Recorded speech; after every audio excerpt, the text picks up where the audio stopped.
hands, everybody, and everybody clap your hands. We lambda, lambda, lambda, and Omega Mu. And we've come here on stage tonight to do a show for you. We got a rockin' rhythm and a high-tech sound that'll make you move your body down to the ground. We got Poindexter on the violin, and Lewis and Gilbert will be joining in. We got Booger Presley on the mean guitar, and a rap by little old me, Lamar. We got Takashi beating on his gong. The boys and the moves are clapping along. And just when you thought you seen it all, along comes a lambda 4-foot tall. So Worms will come on out here on the floor, so we can work our bodies like never before. Break.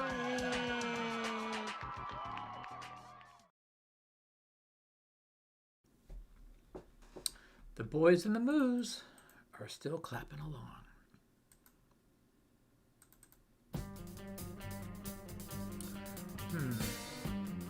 Hey, Travis. Cleveland, Mick. The ticker thing isn't working. Huh.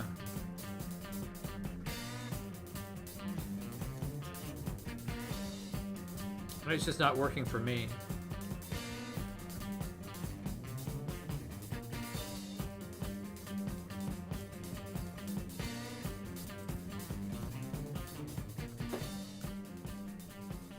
How is everybody on this Sunday? It's nice and rainy.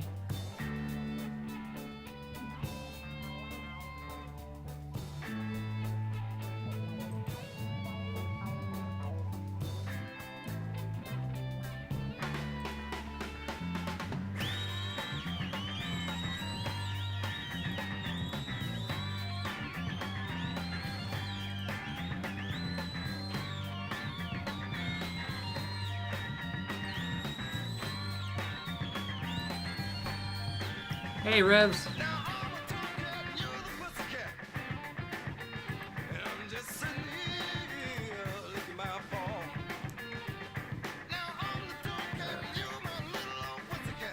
Been a weird day at football today. Hey there, Boot Trader. No. Good God. Told that dog's a man's best friend. Wild and warm is my baby's love. A kitten is where it's at. And I call my baby pussycat. I spell it B-U-S-S-Y. Said I call my baby pussycat. Everybody exchanging pleasantries like nice people. That's the way it should be. Hey, Andy. Seaford. Yeah, it's not a funky stream. It's mostly there's nothing but I've got nothing but metal that I've picked out so far. So yeah.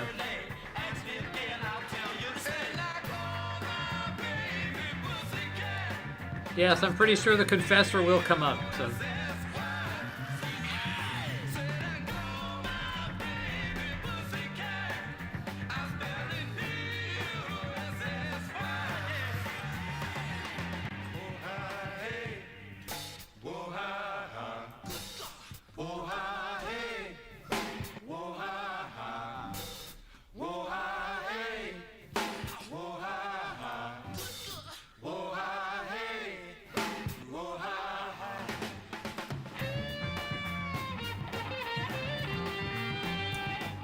What's up, John?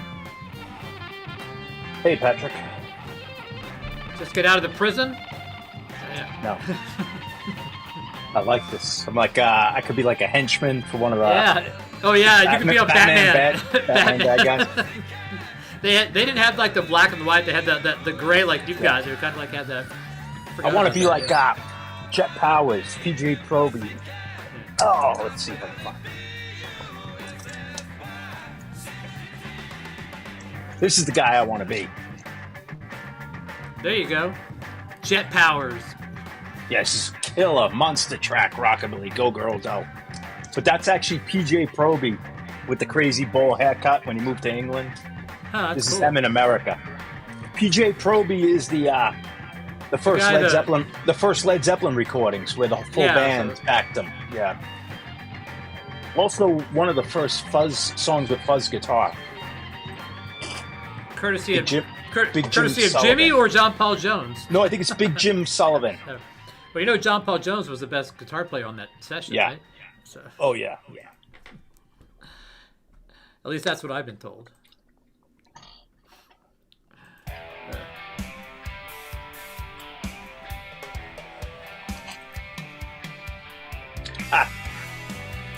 He put out one of the greatest rock and roll songs. I got nothing.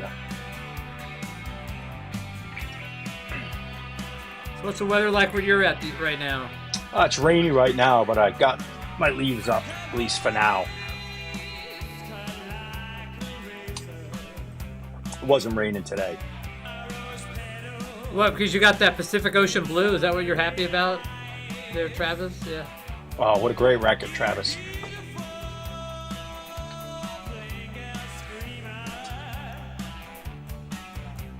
But you need to hear those, I say it, you need to hear those bonus tracks. You could do it online if you have the original LP.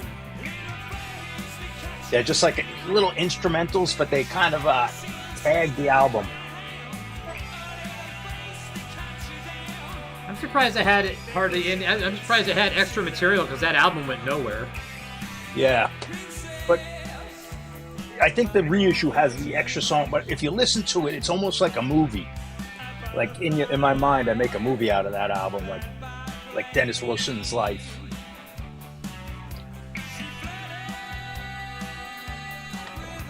What are you in the desert, Dorky? Yeah, he's in the desert. He's in Arizona area. Well, welcome everybody. Thank you for hanging out with us. Corey, Dorky, Boot Trader, Cleveland, Mick, always Mick, Travis. I need to get someone to. I need to get our gutters cleaned up in the second floor where I can't really get to it. Yeah. I don't trust my knee on a pitched roof like that. I used to be pretty comfortable with that, but it's like, nah, that thing's pretty steep, man. Unless you do the old rope around the waist to the chimney, and you just kind of. Yeah, you shouldn't be on a ladder after the age of 50. I wouldn't. I'd have to go up into a bedroom, crawl out a window onto the roof, and go up another couple of levels on the roof to get to there. So yeah, I wouldn't even have a ladder. Going up is easy. Getting back down is a problem. Yeah, getting down is a pain. Yeah. So is the ticker working for you? Because I don't see it. So I mean. Yeah, it says the cult on. Okay. I guess I don't get to see it, but I don't care. I have the playlist, so I know it's on. It's on YouTube also. Okay. So as long as people can see it, that's all I care about.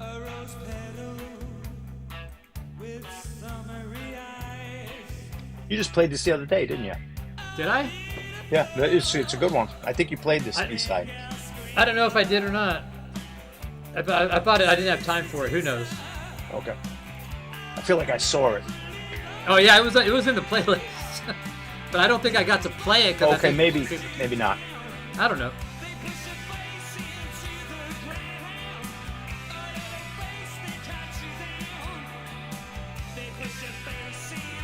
His voice is very unique sounding. I don't think that there's really anybody that I can think of that sounds like him.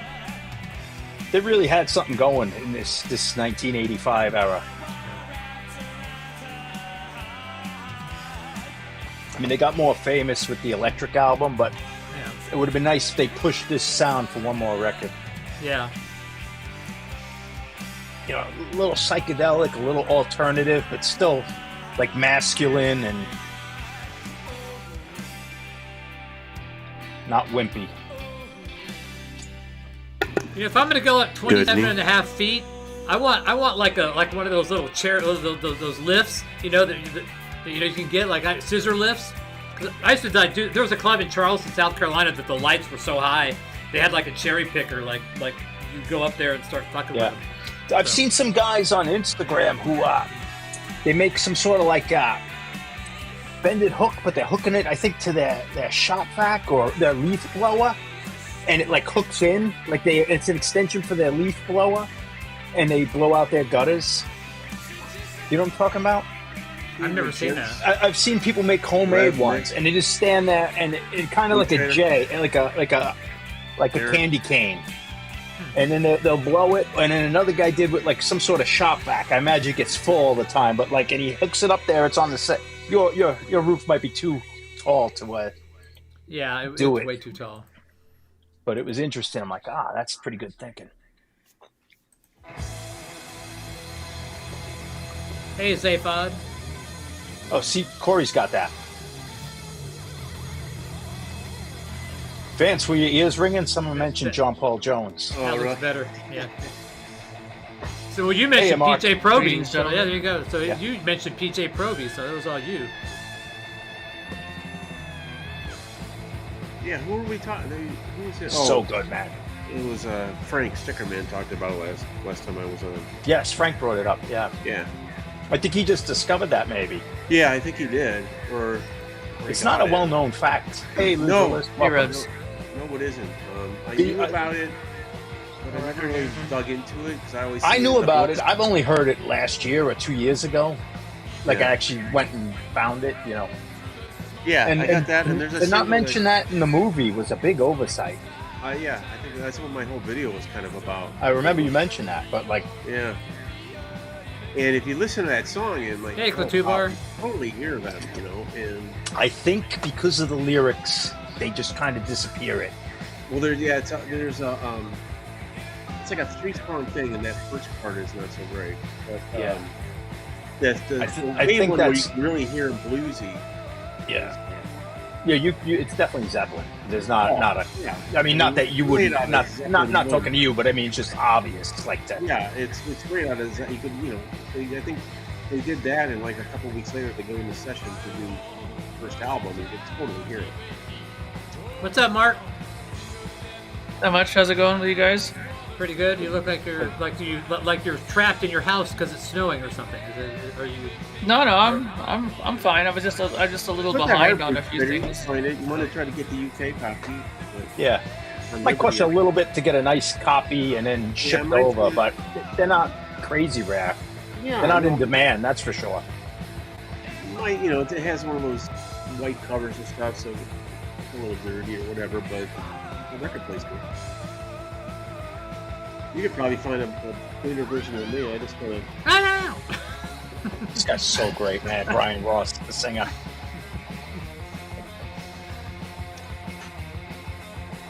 So I liked your video there, Vance. I checked out your Robert Plant one there. That's a long one. I saw a bunch of your shorts. I saw a bunch of your shorts of that. So there. Yeah, even the video. Yeah, the concert shots were very good. How were the 2 nights? Did he do different stuff for the? Was it a benefit one night? Yeah, the second night was a benefit. He switched just really one song, but then he did like a song at the end of the second night. What song you cut? And We Bid You Good Night. I don't know who does it. Some traditional.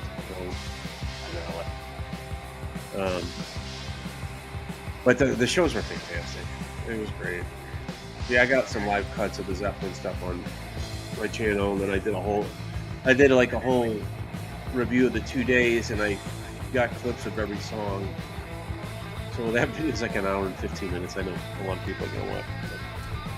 Hey, I like long videos. Even Cleveland here said that he likes long ones. Actually, I want, you know, I watched it back, and I thought it kind of went quick. So it seemed like the flow was, you know, I tried to talk short in between for enough songs. It is what it is, but I just wanted to document it, you know, and get my footage up on YouTube instead of out of my phone, you know. So speaking of footage on YouTube, man, I saw some clips from Eddie Trunk of that Kiss fan. Whatever the Kiss thing in Las Vegas. Yeah. Oh my God, Paul Stanley sounds horrible. I mean, absolutely horrible. He was all right. Yeah. He was all right. He's old. You know, he didn't stink up the joint. Surprised. Oh, I mean, the clip I just saw of it was horrible. It was absolutely it was really bad. You know. Yeah, but why do you think he scoffed? I know. I mean, but I'm just like I was shocked. You know. I mean, I wasn't glad about it. Of course. I mean, because the guy's one of the greatest rock singers of all time. Yeah. You know. So, but it was sad. He retired. They're just doing a special event for fans, and But you know, I talked about that on the podcast that we did. I go, this is gonna be still like them shooting themselves in the foot because they stopped for a reason. Now doing these things, they're gonna get the same shit all over again. He can't sing again. He can't. Well, they're probably contractually obligated because of the deal they made with whoever bought their catalog. They probably have to do this kind of shit. They didn't have to. Paul and Gene wanted to do it because they weren't selling tickets until they got involved in it again. Oh, I know that Gene show that he did at that biker festival or whatever, that California festival. That the clips looked awesome. Yeah, Gene is okay. He's okay, but all you need to know about how Paul Stanley's voice is doing is look at the set list. They didn't do Love Gun. They didn't do some of his big songs that they normally do because he can't sing them, you know? I mean, you and Vance could have done a way better job. I know me and Vance could have sung that no problem. No problem.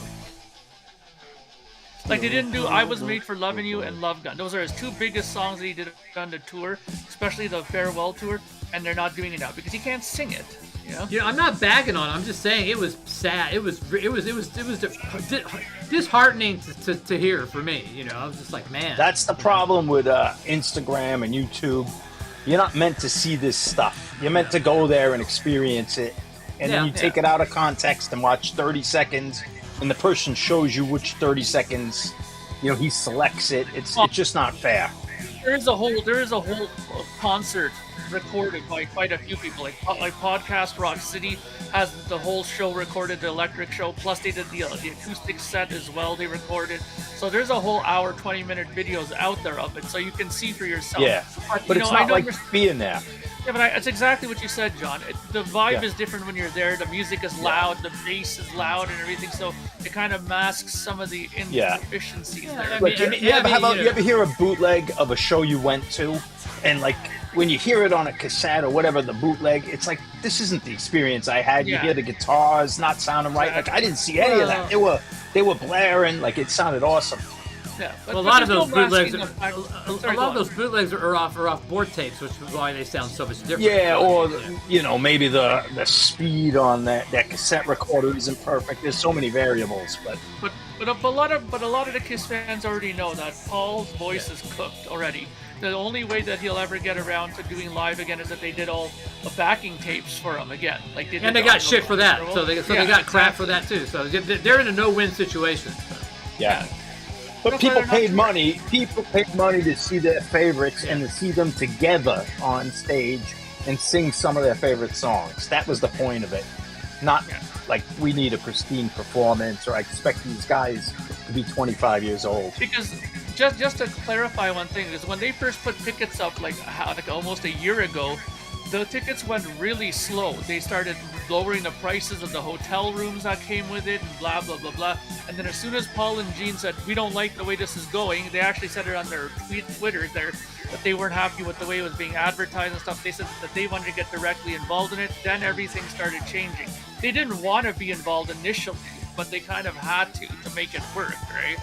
And if you compare Kiss to other artists their age from years ago, like Bo Diddley was already sitting down, barely playing, telling stories. B.B. King was sitting down, probably at their age. You know, because that was like 20 years old. 20 years ago, B.B. King was sitting down, play a few notes, tell stories. People went to see the legend. You know, Kiss are probably the same age as B.B. King was, and they're still like putting on a show. But that's what people were saying that they should be doing. Instead of doing these full shows, they should just go there, you know, bring a guitar to talk about the history of the thing, maybe do one or two songs and that's it, right? Yeah. That probably is the next step. That's what I thought when I saw Echo and the Bunnymen, Ian McCulloch. Like, I thought he was awful, but, you know, he didn't have the stamina to do the whole set. He took a break, and he had a raspy voice, and he was smoking. You can do like a storyteller's thing. If he was in acoustic guitar and like maybe another guitar behind him, maybe a guy on drums, and you saw that in a pub, and he sat down, he talked, he played a song, it might have been the greatest show ever, instead of like one of the worst.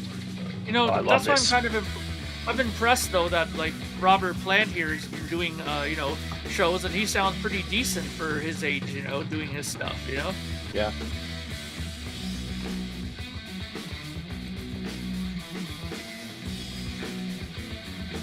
Yeah, I thought he sounded great. Thank you, sir. For what he's doing at the Yeah, it doesn't How sound old is bad he at now? all. 76? Yeah, he's 76, I think.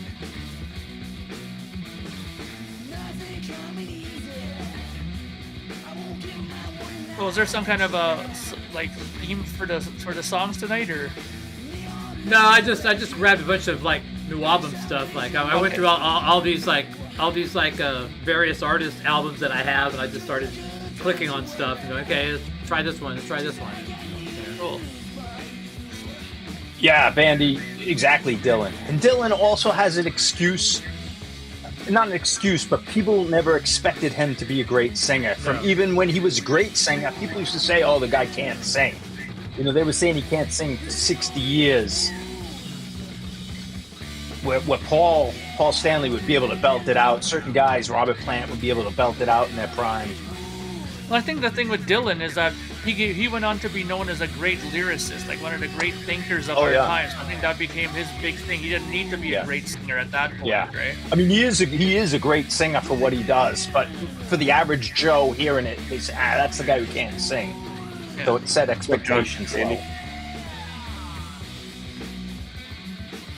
So have you seen, I brought it up on Friday, have you seen the Kiss Japan movie, the fan documentary? Yeah, from Tokyo to you. I know the guy who did it. Andrew's a friend of mine. Cool. He does all those things, and he's really good at it. He's really good at doing those kind of documentary things. He's done like recuts of different like live shows and stuff like that. But yeah, it was really well done because he did it from his perspective. It was very well done. Yeah, and plus the big question was about that missing, a live recording. Is Eddie Kramer went to Japan with them, as you know, and they recorded, but they never released that, right? And nobody knew what happened to that original tape. And then he just, as you know, if you watch it, they found the original. Yeah, I didn't finish the whole thing, but we watched the first 45, and it looked excellent. Was the tape at Bernie Grundman's house? No, it was actually somebody like a friend of the community had it. Like this guy had it. Just the most unlikeliest of person, like this guy had it because he was involved with SIR. They wanted a recording rehearsal place. It was a long story. You have to watch it. It was not with Grundman or none of those guys. John Bandy, speaking of people with drinking Drano voices, this track here. Drano. He's had a lot of English booze, apparently. So, yeah, and American cigarettes. I took a chance the other day, and I went to the record store and I bought that Black and Blue Super Deluxe box set, and I really enjoyed it.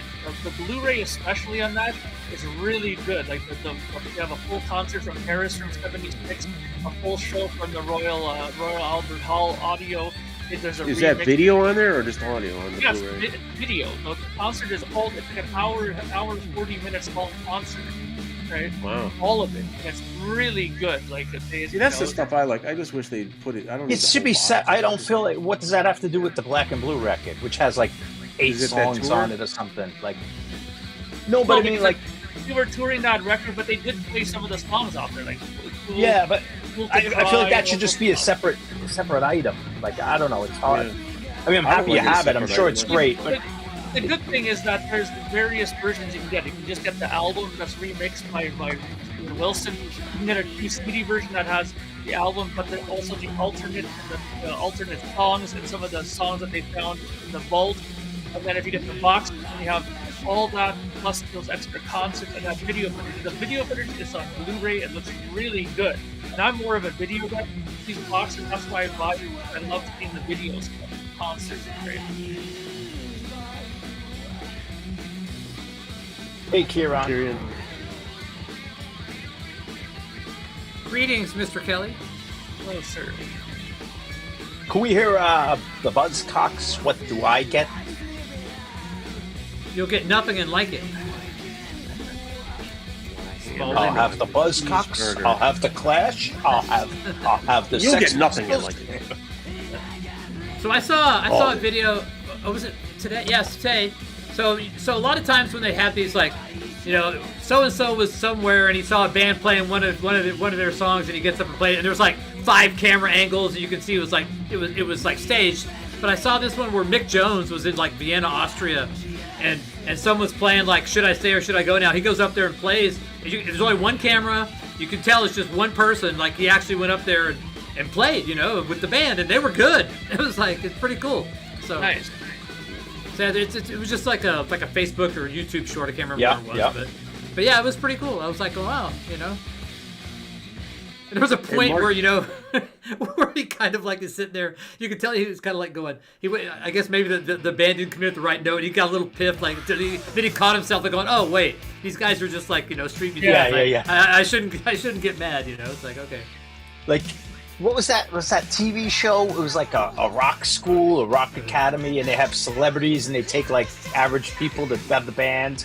But Yeah, Roger fantasy camp, Daltrey- rock and roll fantasy Roger camp. Yeah. Daltrey, I didn't watch the series, but I saw the Roger Daltrey getting like really upset at these people for not getting it down. Like he's like in a studio with session musicians. Like these guys are all like, that's a fireman, this is a truck driver, this guy's a dentist. Like these aren't musicians. But he was getting really aggravated. Mark, did you watch Blues Brothers? No, not yet. I have it Oh. now. I went and got it, so now I'm gonna actually sit down and watch it because I was looking on YouTube and they always have it. They don't never had like a complete version. They always had like, you know, a few parts and stuff like that. So I actually went and got it at the record store. To see You if I had got one piece of homework to do, one thing to do, and I you had did a lot not of do other it. things to do too. So I Okay, didn't get around. well, yeah, okay. You know, Yeah, the I'm CD. getting to Come it. on, the guy just released a CD. You know, usually Vance is the recipient of my disappointment, but now it's trained directly on you, Mark. So yes. Well, you know, I'll get to it, and I'll watch Caddyshack too. Those two are the ones that I have on the list to watch. Blues Brothers and Yeah. Caddyshack. I don't know how, you know, the records, those couple of songs are great, John, but then it's got like their filler in it. But yeah, I still like it, that record. I remember you got it. I used to read it. This record is really good recommendation. It might have gone up in price, but it used to be a sleeper of our record. From the Mega Vault was a compilation. Every song was an unreleased track from like all the Megaforce bands. Anthrax, SOD, I can't remember, but every band was like really good band with a overkill with either like a cover song or a song that never made an album. You had like 10, 12 tracks of unreleased stuff, and it was like a $7 record, and people didn't really know about it. Since you're playing new wave of British heavy metal stuff, can you play Prowler from the first Maiden record? Nice, one of my favorites. Little wah wah pedal. Oh yeah, I remember the first time I heard that, I'm like, wow, like that's like wow, right off the bat, you know, like it's Yeah. unbelievable. That's the opening track, right? Is that the opening Yeah. track? Yeah. Yeah. I was like, I knew immediately when I heard that song that I was gonna like that record. Yeah. This guy, Mark Tornillo, is the singer of Accept now. So. Yeah. They're on tour with Queensryche right now. Who's headlining? Queensryche, of course. I don't know. I would imagine in Europe, Accept would be a bigger draw than No. Queensryche. I mean, in America right now. I have no Oh, idea okay. in Europe, yeah. Accept is still big. I'm curious, Patrick, do you have the Samson album Head On in your collection? Probably not. I don't have a lot of Samson. Oh, okay. That's a good one. Bruce on vocals. Yeah, Bruce. Yeah.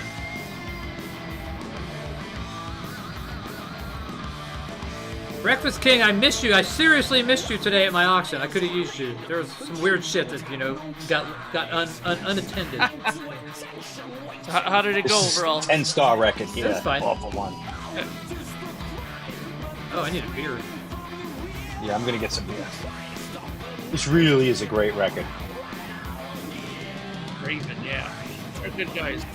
This is probably the best record. I like the earlier ones, but this is precision. You think Patrick has Praying Mantis in this collection? He's got some Praying Mantis. Yeah. And they'll get into the whole new wave of British heavy metal music. Yeah, Praying Mantis you might like. They're a little more proggy. Their best songs are on their singles. Their album is a little more, to me, a little more proggy. They I'm not recommend, like they recommend the album Time Tells No Lies. Would you agree? Yeah, that's the album. Yeah, I mean that's a classic, but it's not really. To me, it's not up my alley. But it's a well done album. Great guitar playing. You might like it. You would definitely like it more than me. I like a couple of their early singles. The title track, "Praying Mantis," was on a single, and they did the second Soundhouse tapes. Soundhouse tapes Volume 2 is "Praying Mantis." Oh yeah, nice. Yeah, Very which nice. was like a 4-song 12-inch, if I remember, or a 3-song 12-inch. Yeah. And I like those tracks. I like the single "Praying Mantis," and then the album's professional. It's good, but it's a little more the proggy way. But Like they mentioned songs like "Cheated" and "Children of the Earth." Are those songs you're familiar yeah, with? Or- I know "Cheated." I can't remember. I know the title. I can't picture the song in my head. They have like "Panic in the Streets" and "Flirting with Suicide." And they have the great artwork, like the same guy who did Diamond Head. Like it's almost like Yeah. Roger Dean album covers. Yeah. I was asking John there. What's up, Eddie? Hey, Eddie, you have Praying Mantis? Sorry, man.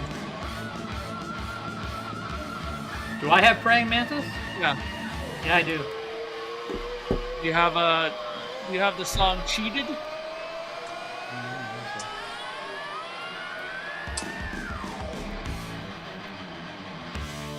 Yep.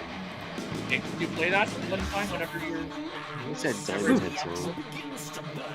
Okay, sorry, man. Sorry. Oh no, I didn't was saying nothing. I was just saying, hey, Yeah, this album's so good. thinking about. This is one that has like the brown cover. It's like that kind No, of it's brown black. cover. It's got the musketeer swords on it. Which one has the? Oh, which one has like kind of the brown cover? It's like an early pressing. It's on. Here, I'll go look.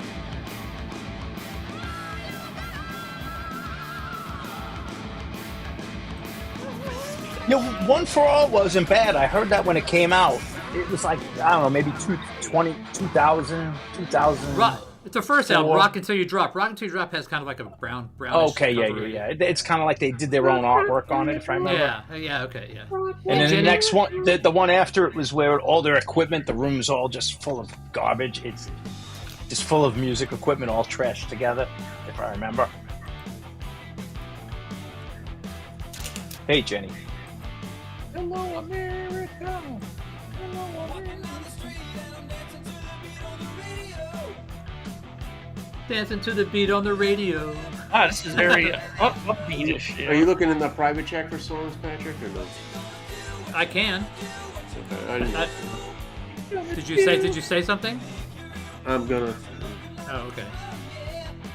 It's gonna be I sending didn't do- some shit your way, you know. What was it?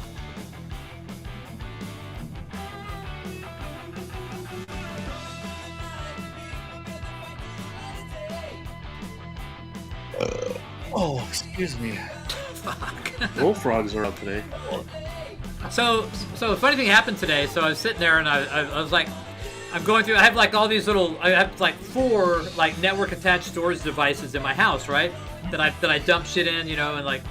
So you know, some of them are older, and some of them so the older ones don't get really touched that often.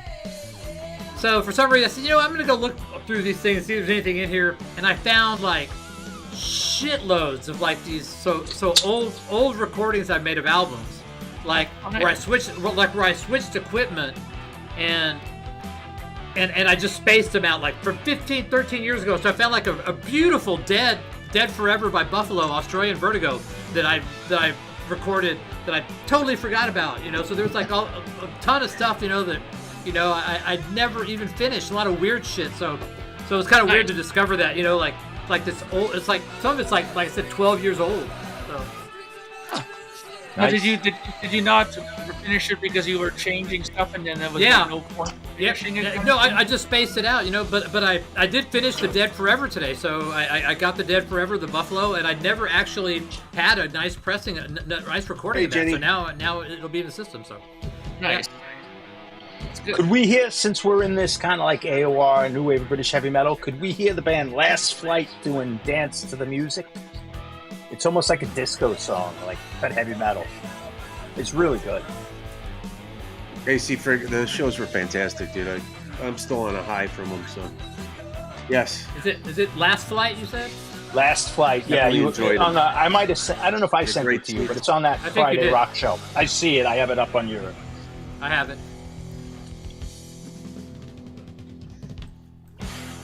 Yeah, there you go, Greg.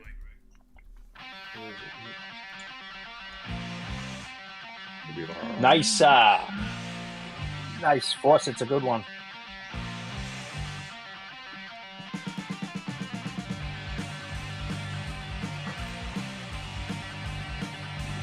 They're all good. Boot Trader. I don't know, not the whole '80s, but they're not great. Patrick, what do you think? Was it Making Contact, the '80s UFO records? Yeah, there's a couple. Yeah, after. What's the one with the girl with the gun? Is that Misdemeanor or something? What is that called? That's Misdemeanor. That's yeah, Misdemeanor. I would. That one, I don't think that's great. No, that's kind of. Is that with the new guitarist? Right? It was already requested, John. You're good. Sorry. I would just stick with the Paul Chapman ones. Look up which one Paul Chapman were on. But the last two he was on are definitely a couple of notches down. I like Mechanics a lot. I thought that was a good record. Yeah, Mechanics. Making Contact was the one after, I think. Was he on Making Contact? I think so. I think it was the one. I thought Making Contact was before Mechanics. No, I don't think so. No, it's Wild, the Willing, and the Innocent, and then. Yeah, that might be the last really good one, the Wild, Willing, and Innocent. I got a bootleg video I did for that. That'll be coming up soon. Yeah, I mean, it depends how much you're into. If you're into UFO, no place like, to run tour. You know, if you Boot Trader, like if you're on like a kick, like they still work, but I wouldn't go searching for them. So Making Contact was after Mechanics. So No Place to Run, Wild, Willing, and the Innocent, and Mechanics were the first three Chapman ones, right? Yeah, the first two. No Place to Run is mandatory, and Wild. I think those first two are mandatory. Like the one that was done by George Martin was produced by George Martin. Yeah, that's a good. I got that one. Yeah. So Making Contact was after Mechanics. I think my video's going to go up Wednesday on that bootleg I have from that tour. The one where they get the young hotshot guitar player, that one's not very good. So Misdemeanor has who? Where are my UFO? So Misdemeanors were Paul Chapman leads. They got Atomic Tommy M on guitar. So Making Contact was the last one with Chapman. Yeah. And then came Ain't Misbehavin', and I lost track of them after that. So. Yeah, but this is absolutely that's a great album. Yeah, that's a really good album. Which one? Which one are you showing? Oh yeah, that's great. Yeah. That's great. That was produced by George Martin. Yeah. This one's great. Actually, I'm going to request Long Gone from this one. But Change. Long Gone. Just, Gone. I'm sorry. Put my thing G-O-N-E. Private track. Yeah, this is just for that track. This album's worth it, but it's still good. Automobile. Yeah. Long Dong Silver. Long Duck Dong. The yanking. The donger need food. There you go. Lake, big lake. There you go. Automobile. Oh, look at that! You got a ton of UFO there. That one I don't have. I still got to make contact. Okay, you just put that one in, right, Vance? I think you're muted. Yeah, that's the only one I put on. Okay, gotcha. We're good. I think you're muted, John. Yeah, I am. The records were hitting the keyboard. All this shit came up. Windows opening. I hate when that happens. It happens all the time here. I got so much shit here. It's like if I've got like keypads and fucking game pads. That's right. Yeah. No, Boot Trader. Those for two UFO albums. Shanker's not on. Hey, Bobby G. They're a little more spacey, kind of proggy. Yeah, they're really. I like them. There's a couple good tracks. I actually listened to a song inadvertently off the first UFO album. It was a cover. What was it? What was it? It was what the fuck was it? Come On Everybody, Eddie Cochran. That's it. Come On Everybody. Yeah. Yeah, that's like, them. What the hell? They were trying to be Blue Cheer, where they covered Eddie Cochran's Summertime Blues. They covered Come On Everybody in that same kind of power trio kind of thing. The good track is that Prince Cthulhu or whatever. It's like a psychedelic song, but it's good, not as a UFO song, but just on its own. It's like this crazy, I like psychedelic, weird song, but it kicks ass. I have this gamepad, which all this stuff is programmed for my vinyl processing. I have macros that go and nice. Declick and settings and hum and all sorts of shit. So yeah, I don't play video games at all. I don't play any video games. I think that you could find a budget record that combines the best of those early UFO records. Oh yeah.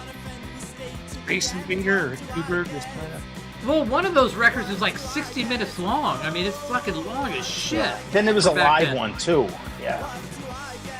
I have the live one too. The UFO you're still talking? Yeah. Yeah. We're talking about. Yeah, I got to import. Yeah. The Zeppelin doing Eddie Cochran is great. Something else. Come on, everybody. They might have did Summertime Blues too. I don't know. There's a twofer of the first I two don't know if they UFO have. albums. I've never heard that, John. Yeah, maybe not. I'm just trying. There's a German. There's a German twofer of UFO 1 and 2. So and it's really cheap. The Germans like to do that. I think there's a Genesis like that as well. There's quite a few, and then the Dutch have the Milestone series. They would do that. They would do twofers like the first two Pink Floyd stereo. So. Yeah.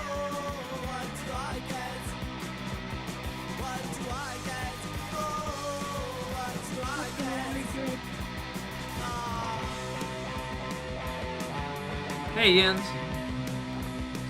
And then Larry Wallace was in UFO for a little bit. Replaced Mick Bolton.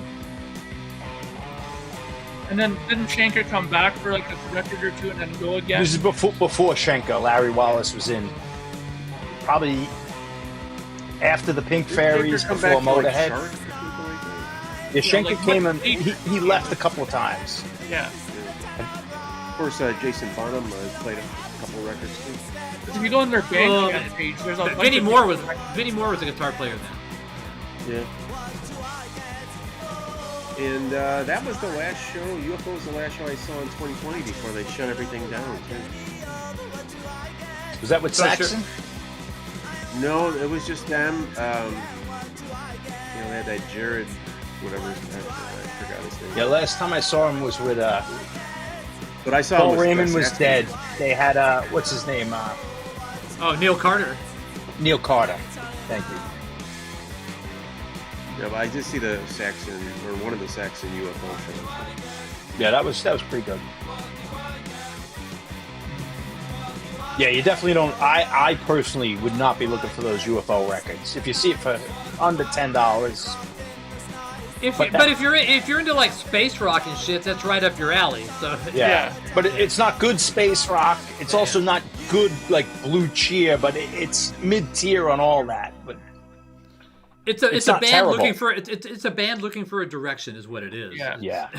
It's like we haven't found our niche yet. Because UFO was named. They named themselves after the UFO Club, which was doing all that psychedelic heavy music at the time, like Hawkwind and Pink Floyd. So wasn't that pronounced UFO? Didn't they pronounce that UFO? And it was pronounced UFO, but I never knew that until like 2 or 3 years ago. Yeah, when I saw the Pink Floyd documentary, they talked about that. We played at the UFO. Yeah, hey Ed. Yeah, no one touches Hawkwind. I don't know. Gong's pretty spacey. Yeah, but the space part, they're pretty psychedelic, Gong, but Pothead Pixies? Yeah. The Gong trilogy is pretty. Angel Egg and all that shit's pretty spacey. Yeah, those are really tripped out. Yeah. What do I have? It's right here. I remember I bought 2 of them, Egg and the and also, what's that? Soft Cell? Is it Soft Cell? No, not Soft Cell. It's a Soft Machine. The Soft Machine. They're pretty spacey. Sound Machine. Yeah, Soft Machine. I picked this up. There was a Gong in the 70s. It was a record store day thing. That's the only thing I have from it. Nice. it looks like a space rock record, that's for sure. Yeah. Oh, yeah. Gone in the 70s. Is that a comp or what?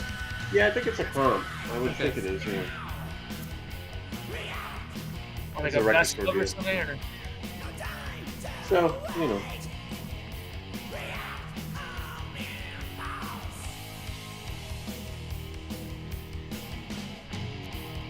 Sounds like a cleaner voiced Udo.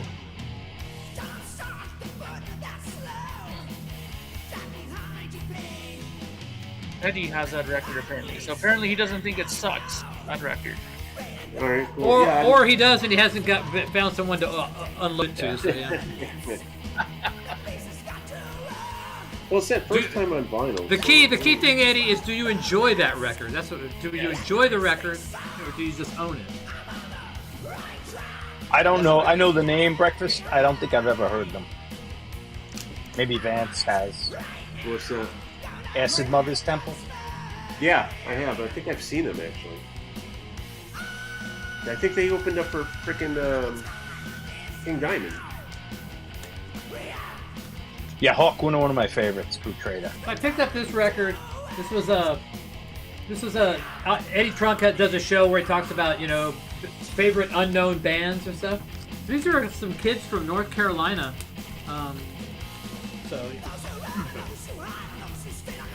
There you go. So they're like kids, but this is actually pretty good. Yeah. This is actually decent, but audio melts. So, What do they sound like? A lot of good young bands out these days. I haven't heard the record yet. I just heard a little bit of what the thing online to see if I wanted to buy it. They're just straight ahead, like kind of traditional heavy metal, I think, from what I can hear. 45 LPs by Acid Mother Temple. Wow. They're like the King Gizzard of like. I don't know, 45 records by the Stones. Yeah, no shit.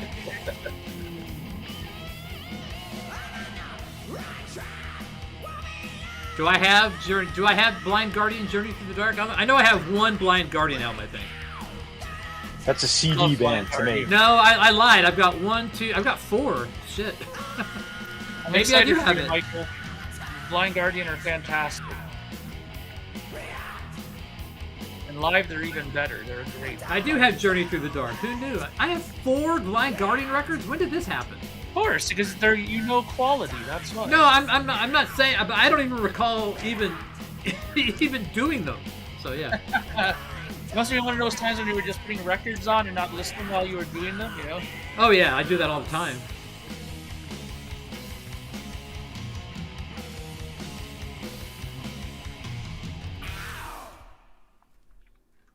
Nice. That's going to be a good show, Michael. I think you're going to really enjoy that. Well, I don't have that Ugly Kid Joe. I don't have it ripped. I know I have the record.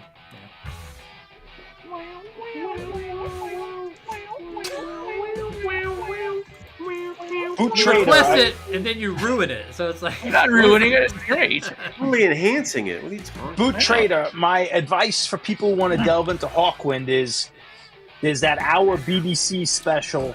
It's on YouTube. They did an hour documentary that really is well worth it. It sums up the whole band. And I start with the record Space Ritual, the live album. Yeah. And then you can start I think that was my starting point. Yeah, that's the best starting point, I believe, in my opinion. And then you could do go a little bit backwards, a little bit forwards. I like where Hollow you Mountain like Grill. Yeah, those are the classic era. And Dosa, what was it? Do Re Mi, maybe whatever it is. Yeah, those are all. Yeah. Even the first album, like the first 6 albums are great. But Space Ritual was one that folded out, right? Came out to like folded out. Yeah, it's like a 6-panel fold out. Yeah.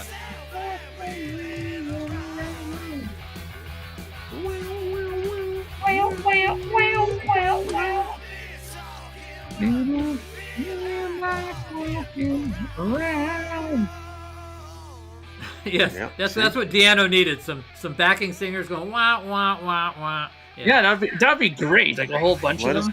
What if we remixed it? Yeah, we should Look at yourself. Look at yourself as a great that's record, classic. but it's nowhere near what sounds like UFO. But yeah.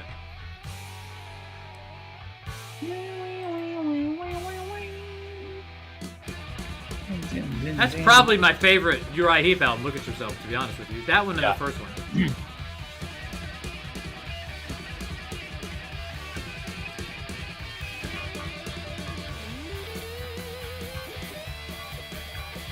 So is this Dennis Stratton or is this Adrian? That's Dave Murray. I was just gonna say you can tell immediately when Dave Murray plays. He has that front pickup sound on his Strat there. Is that sound? Is that so? Yeah. Oh yeah, that kind of nasally sound there. I think I have one Symphony X album, Eddie. And if I probably have the one that sucks, but here we go. I have Iconoclast, so I do have that one. The U.S. had the extra track. The U.S. had Sanctuary, I think was on the U.S. one and not on the U.K. I think.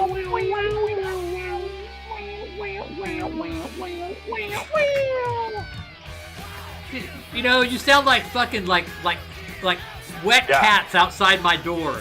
You know, it's like a cat that wants to come inside. You know, like some I think he's jealous, man. some cat floating down the creek that you need to rescue. You know. What kind of cats are in your neighborhood? I know. Eric, that's a great record. That Captain Lockheed, Robert Calvert. And they what's the one song I saw? I saw Nick Turner's Hawk Lords, and they did the song off there, the one rocker. It's a great record. Eddie, Domination isn't on that record. There's a song called _Dehumanized, but there's no Domination. Ejection. That's the song you played. So I don't have Domination.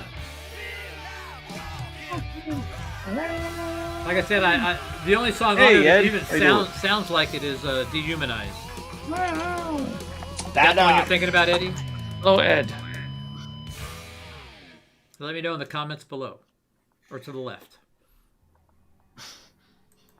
I saw the Hawk Lords with Nick Turner from Hawkwind. It was all Hawkwind songs, but Nicky Garrett from the UK Subs was on guitar. It was. Hey, hold on. It was about.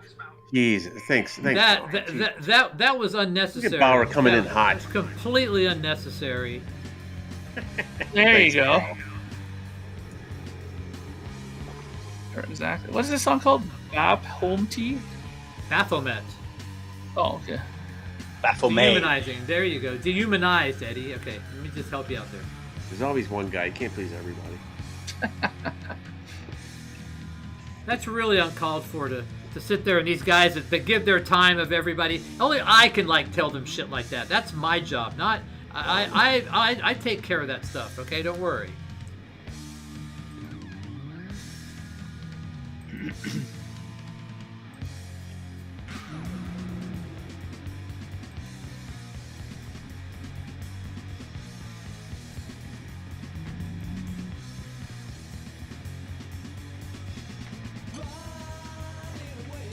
I would imagine, Bino, because there really was no metal scene, right? In 78, 79.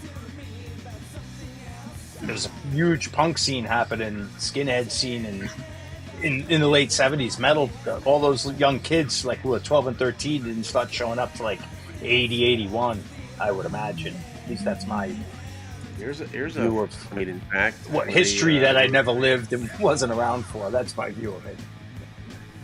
When they were cleaning out the Swan Song Records offices, they found a demo tape of Maiden that was sent to them. Really? Eh? Oh, I saw that, yeah. Nice. And who was it? The Heart was another one. So, who knows what would have happened if they signed with Swan Song? Yeah, but dissolved later. Well, by 82, they already, They had nobody even remotely close to anything like Maiden on Swan Song. No, so I imagine that demo must have came out, got to them around 78 or 79 because they were pitching their first album. Yeah. Who was on Swan Song then? Bad Company, Led Zeppelin, Detective. Watch Vance's video. Yeah. Yeah, he has all the goods. All the bands I never even heard of were on Swan Song. Read the catalog numbers and everything. Dave Edmonds. I got them all here. Detective. You want me to do an exclusive here? I got them, a lot of them right here. I'm just talking about 78, 79. Midnight Flyer? What was that one band? Was it Midnight Flyer? Yeah. Right here. I heard the name. Today. With Maggie Bell. I know who Maggie Bell is. I have a Maggie Bell album. Wild. Simon Kirk. I've heard of that. I have that record. I have that record. Yeah. Very nice. Well, that's on Swan Song. That was actually, this is the last album that was put out. I always thought it was Coda, but I was wrong. Sad Cafe. Never heard of them. Promo copy, nice. Well, you guys. They were a Sad Cafe. We're on the Zeppelin label and it folds. It's a bad name. I can't buy a band called Sad Cafe. Yeah. I wouldn't even go get a coffee at Sad Cafe. Nice. Maggie Bell. This is a good album. I didn't realize Maggie Bell was on Swan Song. I had that record. I didn't know it was. I knew the Pretty Mates were on Swan Song. Dave Edmonds put up a good 3-4 records on Swan Song. That Maggie Bell record is not very good. And if you want to learn about more, go check out my video, Swan Song Records. Yeah, it was a good one. Available now on YouTube. Yep, Yes. on the Zep Girl channel. And then see the hour and 15-minute review of the 2 Robert Plant shows with live cuts. That's also very good. nothing's changed, Blue Trader. We haven't changed anything. Yeah, We have to support I everything. answer this question every And 3 weeks. UFO bootleg video. Those are coming the up. only speakers. The bottom ones are just to hold up the top ones, to bring them to ear level. PRIF is Detroit. Detroit. W Riff. Let me hear you, Detroit. I play Strutter.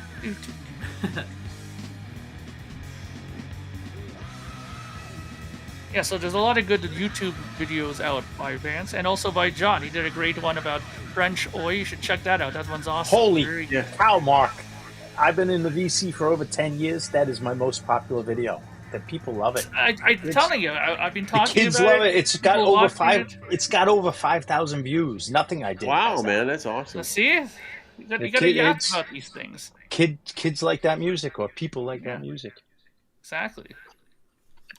I've never had a video that popular, and I was so like not very happy with my yapping and this and that, and then the music doesn't sound good.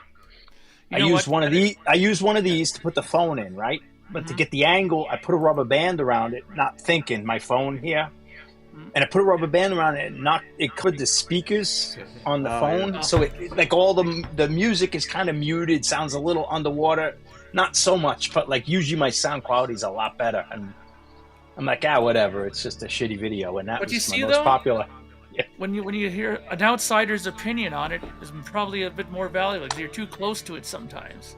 Yeah, I think people don't want to hear. People want to hear new music. They don't want to hear the same old, maybe. Yeah, exactly. Because there was a lot of stuff that I never heard of, so it was great to see it, right? And I find that I like the longer videos. Like you did some videos that are like over 10 minutes, and those are the videos I like, That's all right. Like the next video I do is probably gonna be like 1950s rock and roll. I'm gonna alienate all those people. All these people signed up for this like new French music, and then they'll get like some bad rockabilly the next video, or heavy metal the next one. I'll screw it up.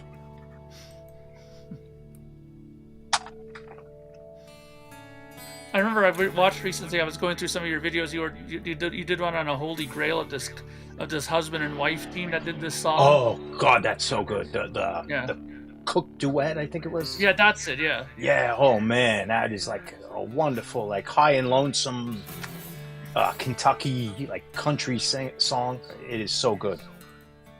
This is a amazing song by Joe Walsh, man. No one. It's one of those unheard of gems.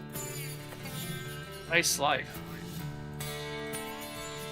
I love this pressing because it takes some of the edge off. Because this was recorded at Keith Olsen's early, probably one of the first 5 recordings done when Keith Olsen made his fucking studio that was brittle as The digital studio. ruined Whitesnake, self-titled, but yeah. So this was, but this club pressing, I guess he got a tape and they smoothed. This is not as brittle as the OG. I can just see Joe in the swamp doing this right now, man. There was I was watching a couple of years ago, but there's a guy who was teaching slide guitar, like I'll look for licks or whatever.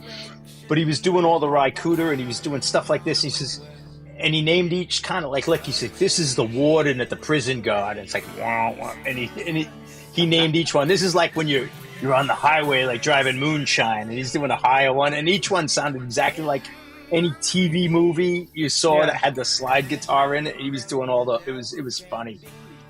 Yeah, those definitely have an imagery to them when you hear. Yeah, them. and when he plays it, you're like, yes, I saw that in every TV show or TV movie that like we're down south and like the sheriff Dukes of shows up. Hazzard. Wah, wah, wah.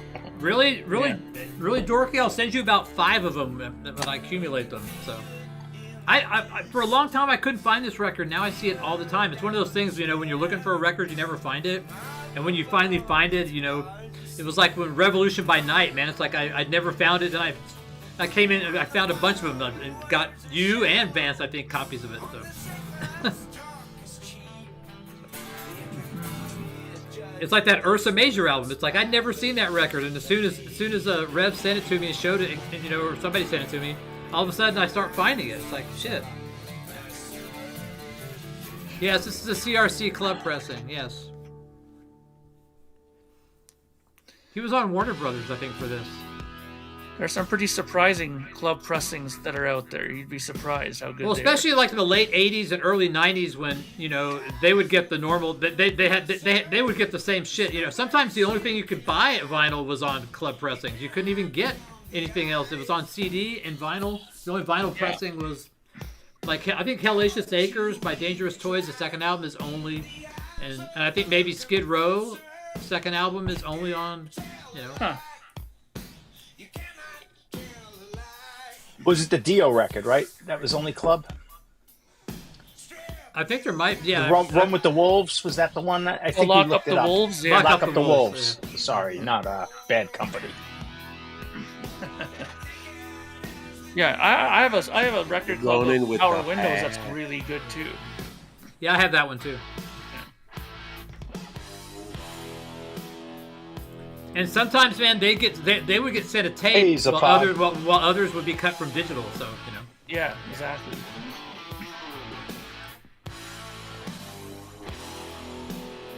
Yeah, the RCA ones were never as good. I have an RCA record club of the first Kiss album, and it's not that great. Oh, did Lock Up? I'm wrong then. Lock Up the Wolves. I thought it was only club. So in my memory, I'm not saying it is, but was in it my memory, Strange Highways? Maybe I thought it was Strange Lock Up the Highways. Wolves was only club LP, and except in Europe, and it was CD only in America. But if Ed has it and he bought it that day, then I'm wrong. And there's some stuff that you can only get, like the Cry of Love album, you can only get in the Netherlands on vinyl. Same thing with like Tall Stories, only in the Netherlands, because they rock hard in the Netherlands. That's right.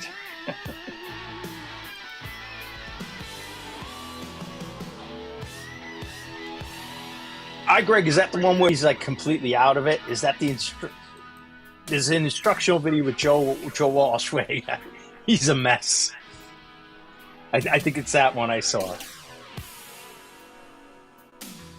Boo! Boo! Look at those drums.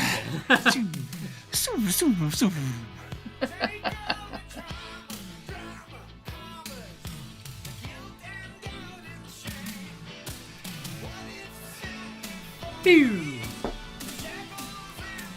I can just imagine them like going, "This is gonna sound so cool in 20 years." No, it's not. It's like,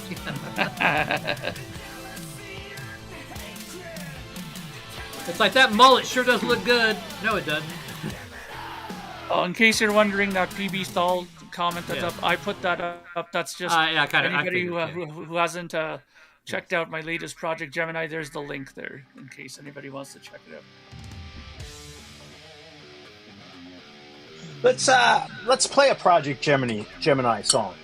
It's been a long time. Pick a track, Mark. I mean, Mark should pick if anybody should. Yeah, I'm asking Mark to pick a track for us. Okay, I'll pick one. Something that fits in the style of music we're playing this evening. So there you go. Okay, let me see. Did you see the Diamond Head there?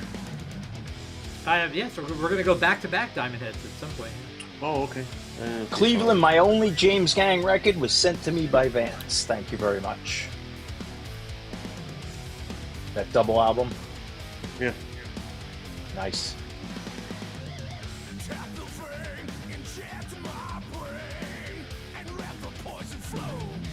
It's always funny when you ask somebody who makes music to pick a song, how they sit there and they just fucking agonize over it. Okay, I know which one. Okay, no, because I wanted to make sure it's some similar lines. Can you play The Holy Shield off of Book 3?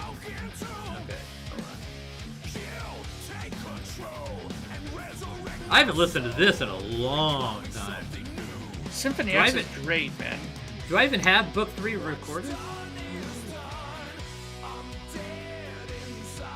Do you not, or? I don't think I do. Look in his... Okay, if you don't, I can pick something off the... Here's what I have ripped. I have Man of Science, Book 2, Book 1. So I got those 3 recorded. Okay, well, I have 3 done. I think it's just not processed. So. Okay, so give me 1 second.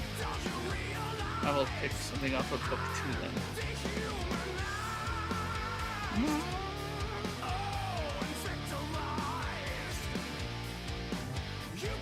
Okay, so do Sacred Sons off of book 2.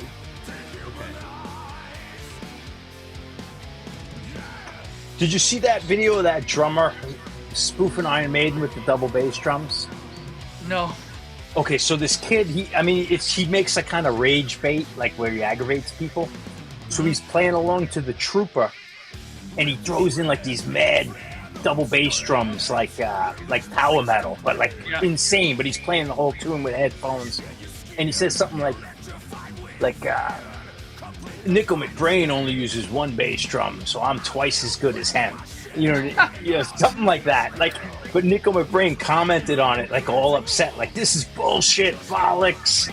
And it was like a joke. Like he wasn't really saying he was twice as good. And then Nickel McBrain's son's on there. He's like, I can't believe my father fell for this. And they got the comments. It's hysterical. Like, yeah, because if you go through all the kids' videos, he's just spoofing. Like he's doing insane drum beat. He's clearly not better than these guys, but he's an awesome drummer. Because everybody knows that Nickel McBrain even said it himself that like Where Eagles Dare is one of the most complicated songs to play with a single kick pedal, right?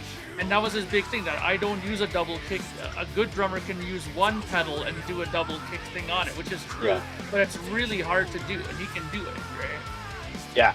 It was just funny, because the song, like what he's doing is just so over the top ridiculous. And he didn't get the joke. He thought this kid was serious. Like, I'm twice as good as Nickel McBrain.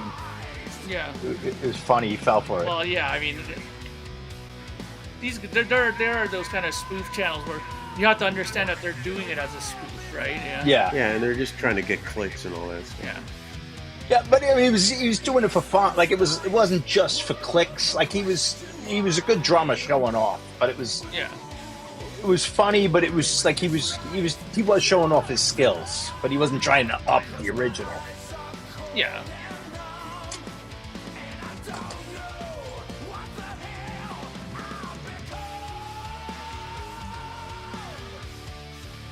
You're still locked out of Instagram, Mark? Yeah. Okay. Yeah, I can't send you anything. What'd you do, Mark?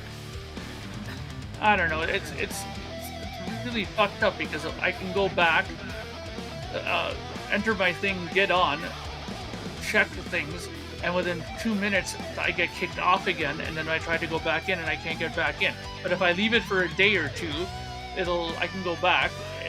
Nothing's being changed. Like nobody changed anything. But do you have anything on your phone or anything else that's accessing it besides one? Do you have multiple sources that are accessing your Instagram? No. Okay. That phone was the only thing that I was using it for.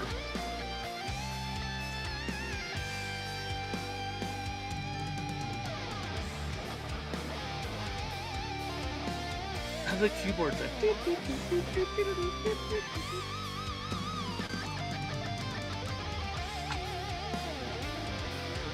Beef pie. I think that guitar player's name is Michael Romero. He's really good. So good. I made some pork chops about that thick on a cast iron skillet in the oven. So yeah. Beef pie. That's your English influence over in the colony of Canadian. Canada. Yeah. Yes, we still have our British connection heritage there. Yeah. Shepherd's pies over there. Oh yeah. Haggis? Yeah, we have like UK style like pubs here too, like for fish and chips and stuff like that. I do like shepherd's pie. I like me some good fish. I didn't and chips. grow up with it though, that's for sure. Yeah. Like there was one place that used to do it where they would wrap it up in the newspaper old style like they did back in the UK, right? Yeah, when I first went to England it would be in the newspaper. And it pour the vinegar on it and have vinegar on French fries. It was the first time I ever had that. It was so good. What is cottage pie? Yeah, I don't know what that is.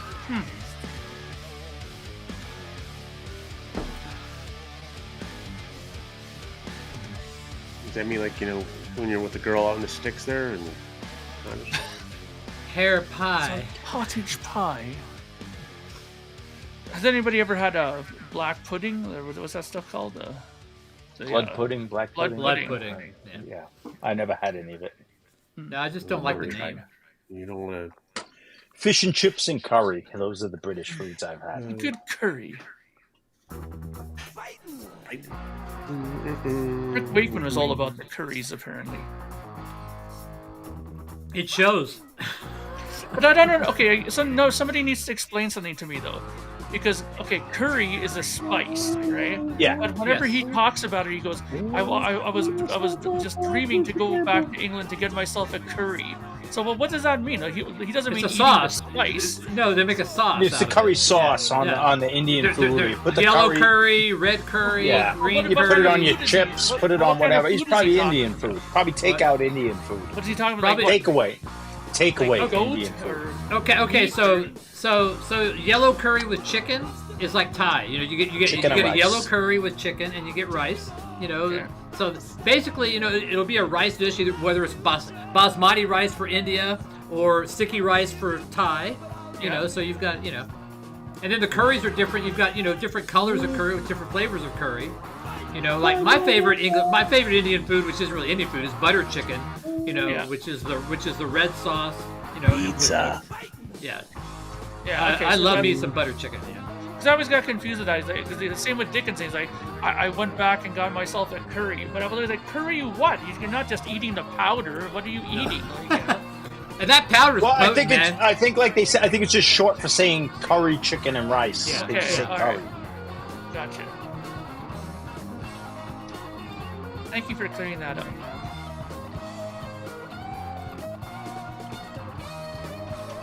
I think there's curries all over the Asia Pacific. You know. Well, it's all over England. Yeah. Yeah. There's a great well, story. but it didn't come from England. It came from all these other I places shouldn't that say they colonized. Yeah. it's all over London. I shouldn't say England. London has great Indian food. I mean, amazing Yeah. Indian food.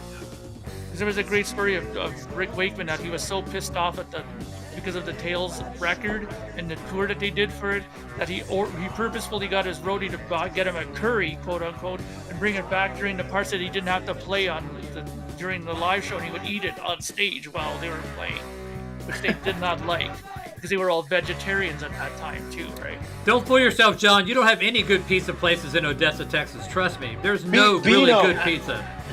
Beano. Yeah, I imagine Birmingham is. Beano, have you ever had jellied eels? I've only seen it in like old footage. Like, do they still even do that? That's something I don't know if I'd try. See, Vance, I even pulled out your request from the last show, but I didn't get to play. So here you go. Jellied eel. Yeah, I don't even know if they make it. It was like a very, for 1,000 years, it was a staple in the English diet. We were when we were on the road, man. I can't tell you how many times I walked into the front desk office of the cheap motel we were staying at, and had the smell of curry wafting through the front desk sign up. Oh yeah, because the people who own the hotel would live on the in the front desk, Yeah, and, of course. and they were all Indian, and they all were making a curry. Yeah, I've never tried it, Beano. I probably wasn't hip to it, when I went. I'll be right back. You have a little margarita soup. The intestines of the lamb. Yeah. The dill. It's very good. You get it around Easter time. Tripe. Yeah. I don't like that's tripe it. at all. Ew, Right tripe there. is Oh. tripe's nasty. That's a Greek way, man. A little lemon in there, a little dill. Italiano too, yeah. Yeah. It's like where I come from. If they put it in a sandwich and you don't know, then it's okay. Well, here, they have like barbacoa, which is totally different from what barbacoa is where I live. Because here it just means Mexican barbecue, whatever. Where I come from, Barbacoa is shredded beef in our Mexican. well, where I live, barbacoa is the head of a cow, like literally the head of a cow. So I remember people like, I'm gonna give me some barbacoa. I'm like, what the fuck? And Yeah, so they totally different meaning here. Yeah, I think barbacoa is to separate from the steak. The chopped up steak. It's like the shredded beef. I don't like. I'm not that saying either. that's what it is. Oh, menudo's great. I'm not a menudo fan. The band or the food.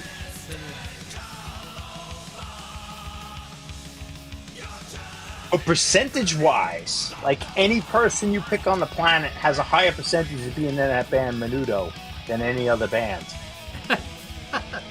Because they age out and they keep bringing new members in. I think Menudo's still going.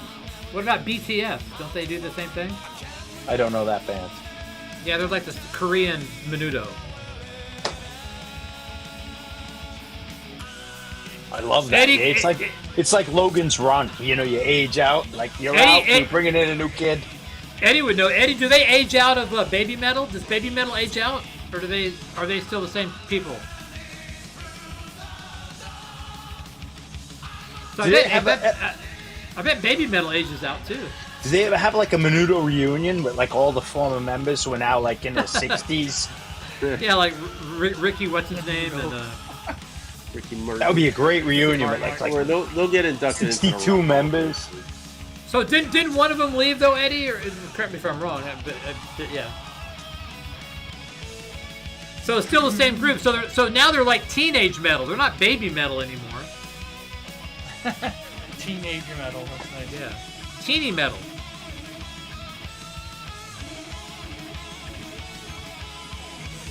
Aren't these the guys that did the song on the end of like fucking Guitar Hero, the Flame to the Fire, or whatever the fuck, Fire the Dragon, whatever?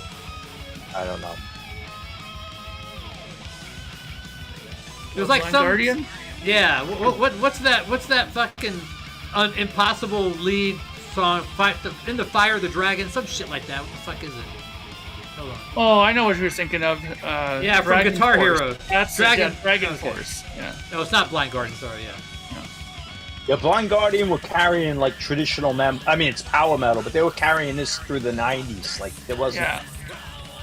They when they came to Toronto Ice, and Montreal. Iced Yeah. Earth, Blind Not- Guardian. There yeah, wasn't not- a lot of like newer bands happening. But when they came here to Toronto, it was unbelievable. Like when Blind Guardian played and when Iced Earth played, they played at the Opera House here, and it was like maybe like 1,200 people. It was oversold. That's it. You know, the promoter was scared that they were gonna that the fire department was gonna come in and shut it down because it was against the fire code, right? But there were so many people there. It was, and they were keeping the flame alive during that Dave. time. Yeah, they were. Rhapsody, another one that was kind of yeah. in that. A little more like They symphonic were metal, Italian, but still like, those guys, yeah. But they were also I called saw them Symphony a of couple of Fire weeks ago. For a while. I saw Rhapsody maybe a month ago. They were great. Yeah. They were fun. There's also what's that other band too? Fuck. Now the name's gonna escape me now. Hey Dave, Hot Frog, welcome, brother.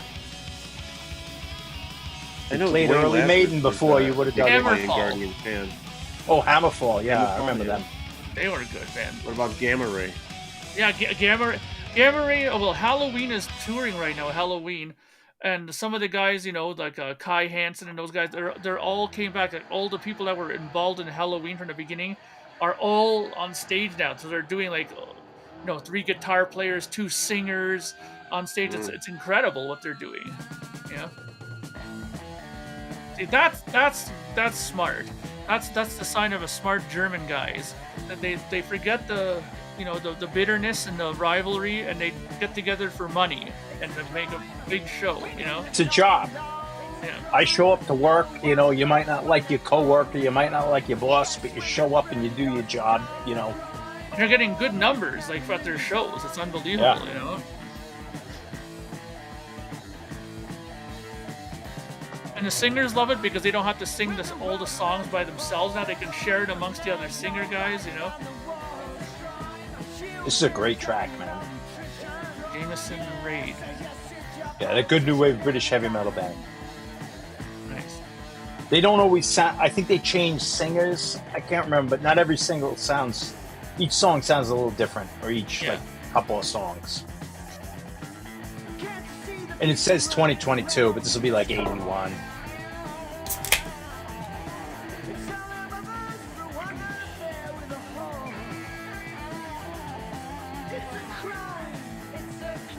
Yeah, Demons and Wizards. That was another band that was pretty good. I didn't like them as much as the individual bands. Like I prefer Iced Earth and Blind Guardian over Demons and Wizards, but it wasn't bad. Naming yourself after a Uriah Heep album is like, Yeah. kind of cheesy. But Iced Earth were great, man. When they did some of those 2000 records, like I forget about that one record called, where they did a tribute to like all the horror show. That was the name of the album. There you go. When he Yes, did, we a song are, with Corey. Dracula and all those guys. Is your barbershop open on Mondays, or are you one of the guys who shuts on Monday? Some of them take Monday off. You back to the salt mines tomorrow? Not me.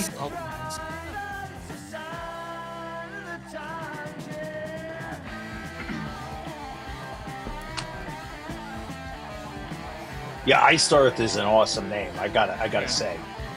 Hey, Yeah, Vance. I love like Iron Maiden. Like they conjure images. Yeah. In your video, so, Vance. so Ice Earth is okay, but Cinderella ain't. Okay, so yeah. Well, Cinderella is a great name if you were Poison. Yeah. But Cinderella, I feel like it didn't do them Yeah, it didn't justice. fit. That band Yeah, could have been. good. I think it hurt them.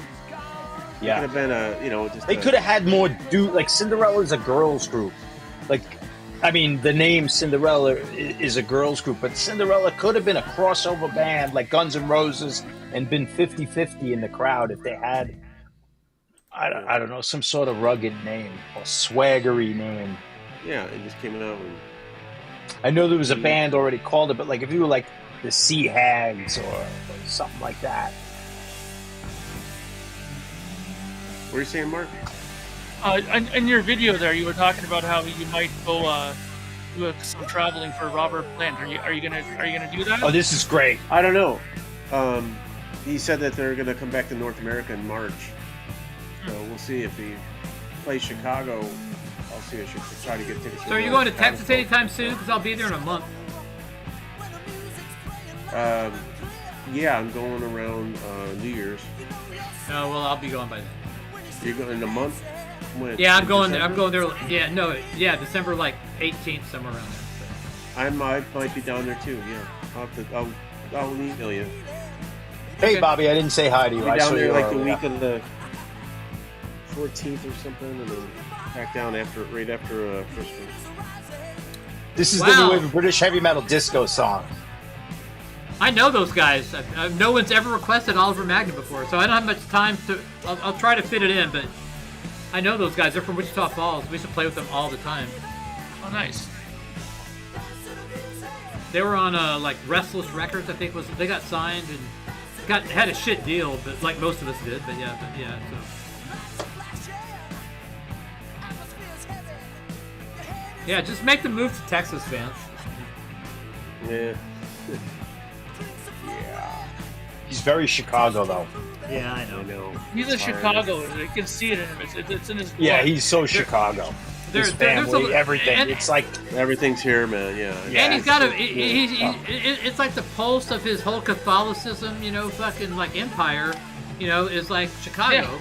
Yeah. When you're the Pope, you can't just move to fucking Southern Baptist city. You can't go to Yeah. Texas, which is predominantly Baptist. You Yeah. got to go where the people are that are, your people. Yeah. he walks to Now- all his shows, all the Now- clubs, his bands. He just walks to. Yeah, It's tough now- to give that up. Well, but Now- that or a now- train, but there's always something going on. Now, if you go south, Always you a- can get a lot there's of always Catholic somebody people. playing But yeah, somewhere. so yeah. Bars open till 3, 4 o'clock. And Oh, the times I've seen like tour schedules, and it's like, Vance has one of those like bubble mobiles to get through Chicago. those bulletproof. You remember the Pope mobile? yeah. Mobile is awesome. Well, either that or else have the other, like the significant other move to Chicago. So that's the Yeah. other part of the equation.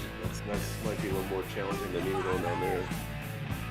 Is she more entrenched work-wise and stuff, Or it family-wise? might be family and stuff. Yeah, it's not our Yeah, business. it's all the same thing, but it's all. Okay, we have to discuss it on the live stream. So. Yeah. So,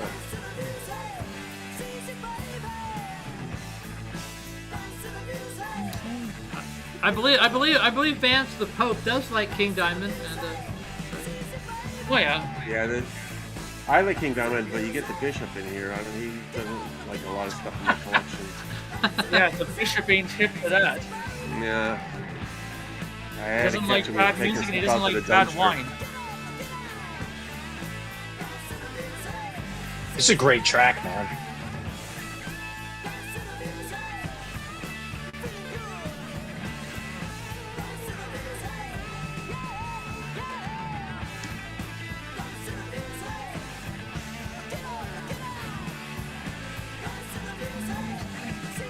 These guys one and done, I assume. Yeah.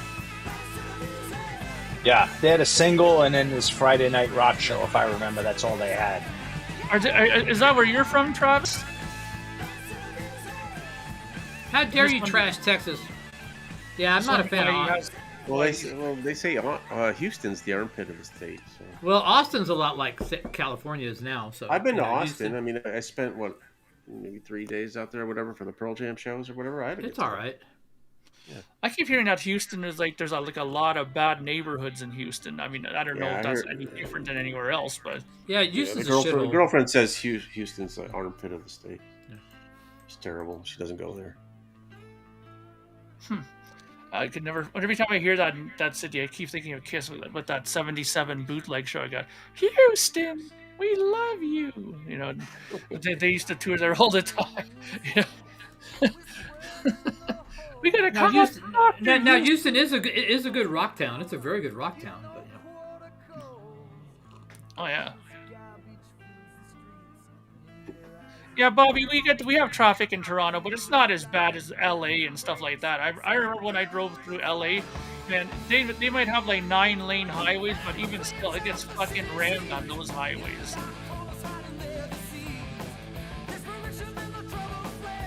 I think we got it pretty good here in Toronto.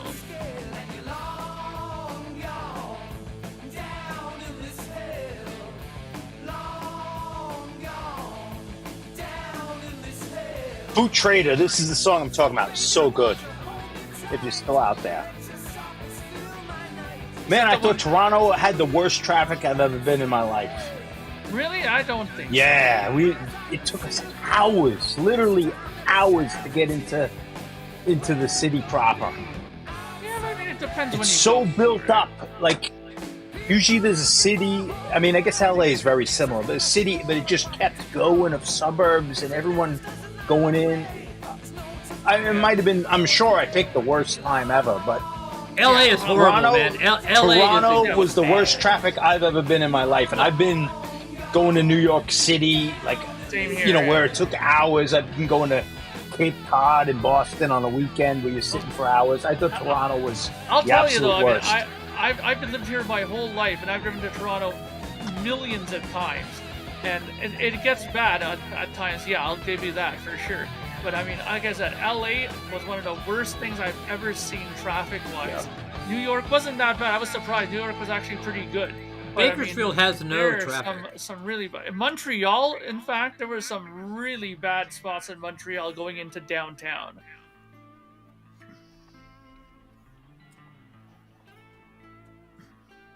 But Backstage is right. Traffic is bad everywhere. I'm sure if you go at the right time, you'll find shitty traffic everywhere. You know? Even Chicago, but Vance never has to experience that. Oh, well, Chicago easy, you know. Chicago does, but outside of Chicago, like it starts becoming farmland. Like it's not like that's built up now too. It's even farther out. I'm sure it is, but like it was. I remember going and maybe I'm sure it's not right outside of Chicago, but I remember like farmland, and then you start hitting suburbs, and then you get to Chicago. Whereas, it's like that, you know, it's not really like that in a lot of places. It's almost like you're in the Midwest. You're in the Midwest, and all of a sudden some suburbs, and there's the city. But I'm going on 20 years ago. No, it's kind of, I know what you're saying though. Yeah, there's still the farmland. Once you get past from the compared to other, you know, New York, you're not going to see farmland, you know, an hour before. I wish I could pay $2.55 for gas today. I can't. I pay like $5 for gas here. No, we're under $3, thank goodness. Yeah, I think I'd have to look. I think we're like $3.25 or something, maybe even something. Well, if they need money in California, they just tax gas. They just say, okay, you know. They tax everything too.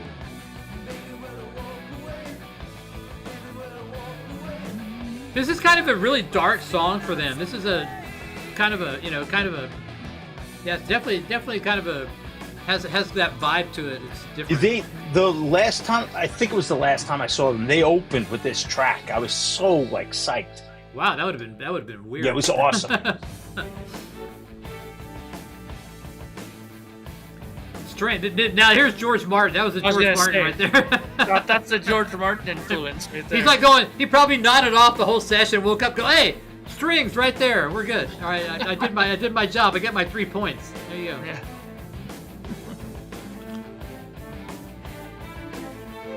Now it sounds like yes, time and a word. Yeah, actually, it does. It does. Yeah, it's not doesn't sound that far off. Yeah. The sound of the strings sounds like whatever the ARP or whatever it was playing, you know, whatever they were, it had real strings, but on time and a word, like no opportunity, no experience, whatever the fuck that song is. Yeah, Zorlak, I'm with you. I don't know what leader means. Yeah. I know it's only like this much, but yeah, we're not metric people.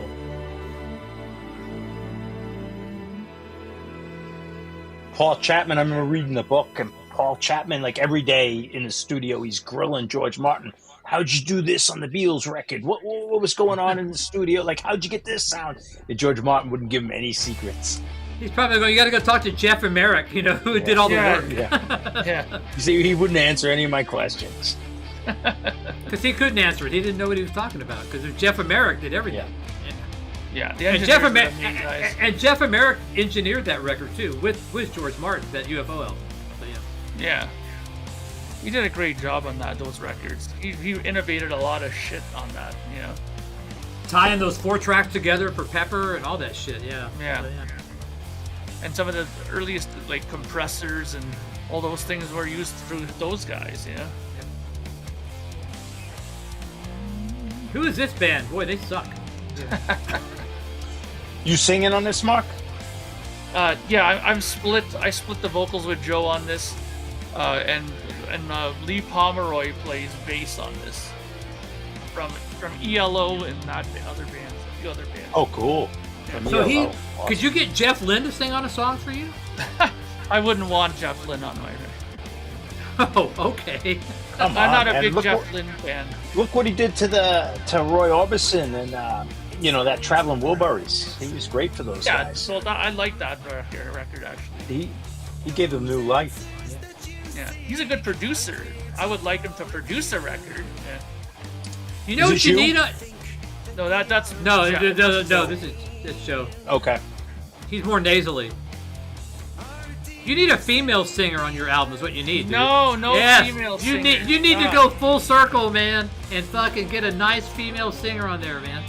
Never happened. Yeah. You know, I bet someone would kick up enough cash, we could convince you to fucking put a singer on your song on your record. I'm not self-taught. I did go. I did an apprenticeship at a studio for 2 years, and then the rest of it, you have to keep learning stuff constantly. Though even after that, I'm still learning stuff all the time. Where did you apprentice at? Not Metalworks, did you? No, it was at a place called Studio A here in Brampton. Okay. Lita Ford's not a singer. Sorry. Doro would be good. Doro would be good on your record. Doro, I could see Doro. Doro would be good. I like Doro. She's one of the only rare people that I like that's a female singer.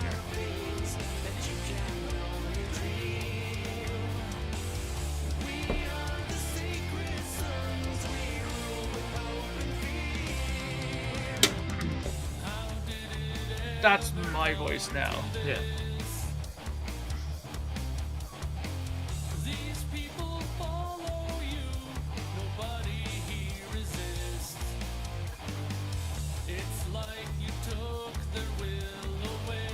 Your enunciation is weird on this song.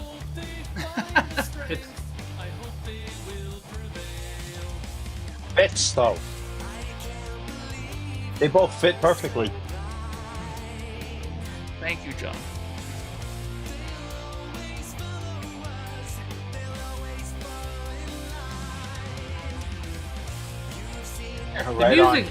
The music is like, I can't believe how well you make this sound. I mean, your music, it's just in that room that you're in right there, you know. So. Yeah.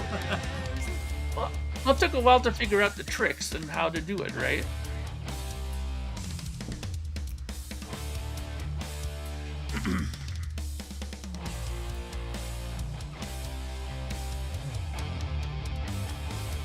Little kiss. Yeah, Ace Frehley. that second guitar.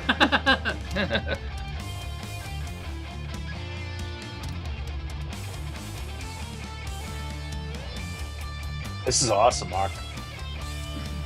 Thank you. Thank you, Darren.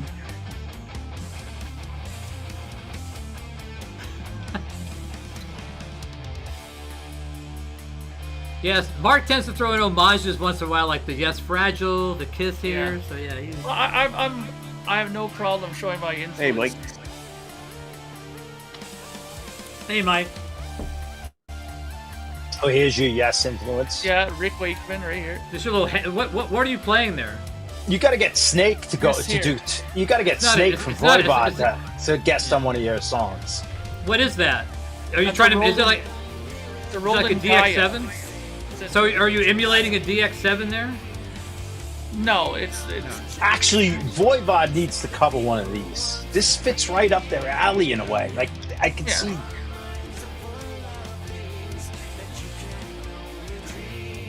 yeah. Greg, this is my Yeah, album. you should open for Voivod.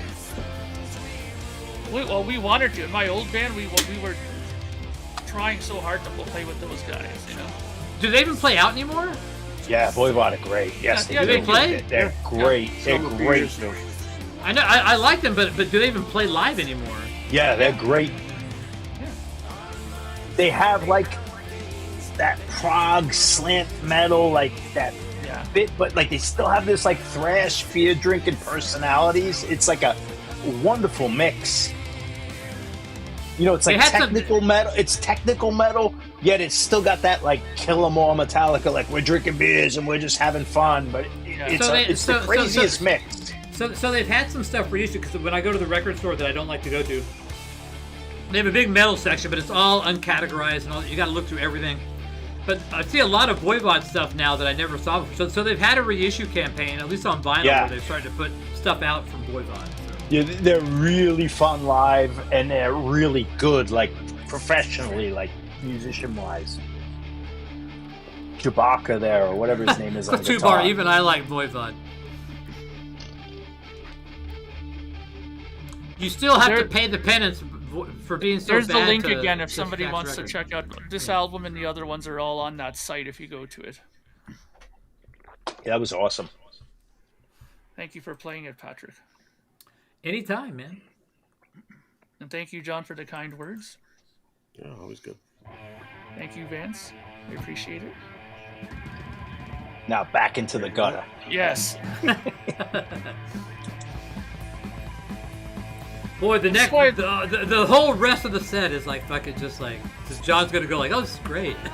But this is why I like this channel, like this sort of thing that we do, because you get inspired with new music and different things you've never heard before, and suddenly it appears in your music in the most mysterious ways. What's my heaviest album? Pile driver. Let me see. I'll tell you in 1 second. Let's go back to my. It's hilarious. I had to check my own Bandcamp page to answer questions.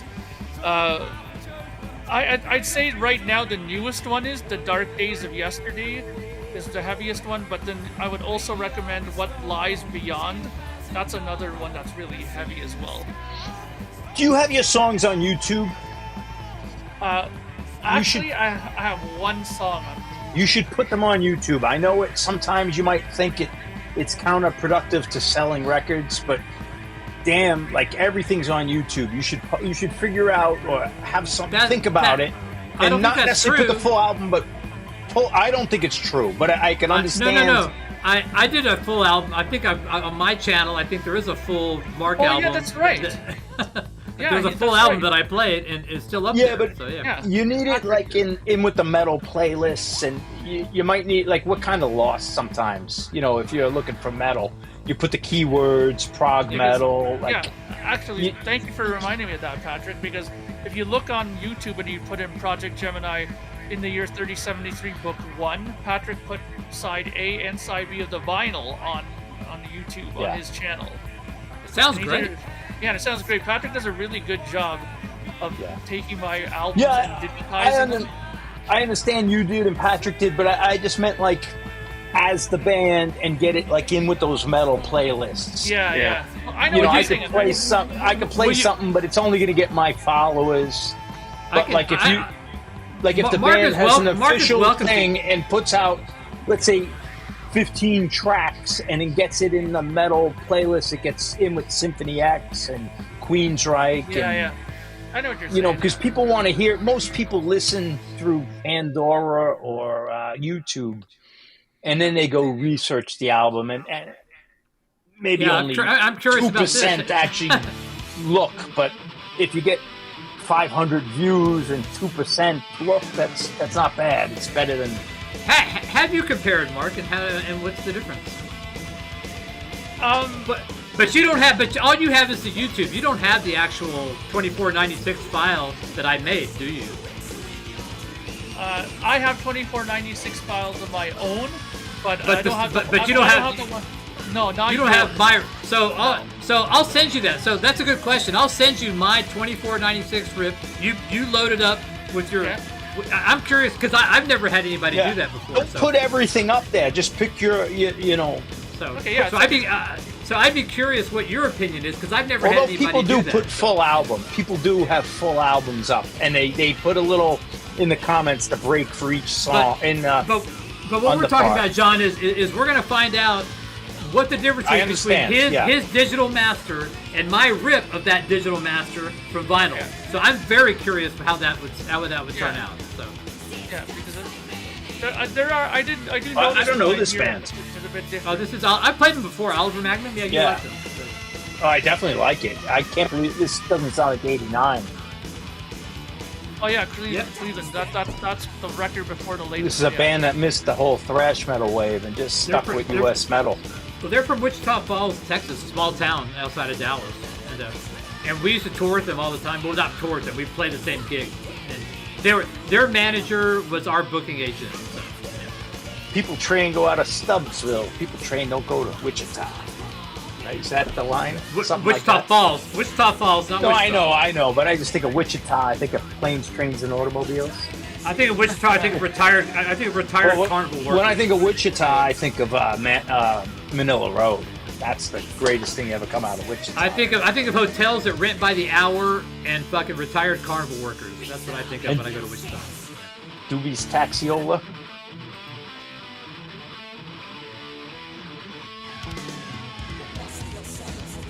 I told Mark, man, if he wants to, he could like I would make him files for his albums and he could sell them on his Bandcamp. Like get the vinyl digital experience, you know. Yeah. So, yeah. You know what though? I am actually seriously considering to do that because those kind of files are becoming more and more popular too, right? Yeah. You see a lot of people who are saying, you know, the high res files, you know. Plus you clean them up nicely too. And you can use my name. Say, look, this is from PB Thal. I mean, I don't mean to brag, man, but I mean, I understand. I am kind of known, but so. Yeah, this sounds good, Zorlock. He says the whole album. I can't even pick. I don't even know the album cover. Usually, I could. It's got like a little Spanky's like our gang, like kid on it. So yeah. Thank you, Cleveland, for doing that. I appreciate that. This is pretty good metal for '89 when things were fading out. I knew of those guys. I never saw Hellstar. I think they were from like the San Antonio Texas area. Yeah, San Antonio. I believe I saw them here in Toronto once. Hellstar. Steve has interviewed the guys. Have been on the live streams with them. I'm pretty sure Eddie. I'm sure Eddie knows them, and Eddie's brother, I'm sure, was probably a big fan of theirs. Yeah, Hellstar massive. So, yeah.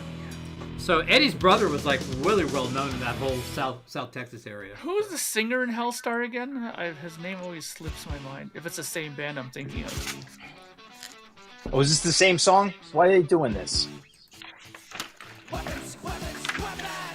Oh, yeah, this was your request, not. Yeah, this is when we were talking about guns. That's why I requested it a couple weeks ago. Well, a couple nights ago. It was like Tuesday. No, I didn't mean week.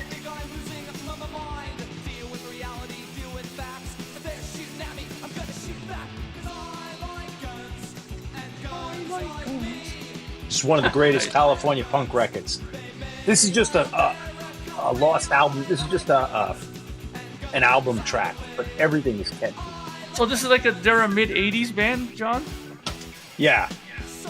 It was guys from the Adolescents, but it's such a California band. But Every song on this album is fantastic. This is like, if you had to rank all 11 songs, this would be like number 10, like at the bottom, but it's still good.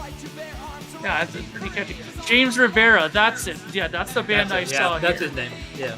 James Rivera. Yes, that's right. He was really good. I mean, and I talked to him after the show when he was in Toronto. He was excellent live. Unbelievable.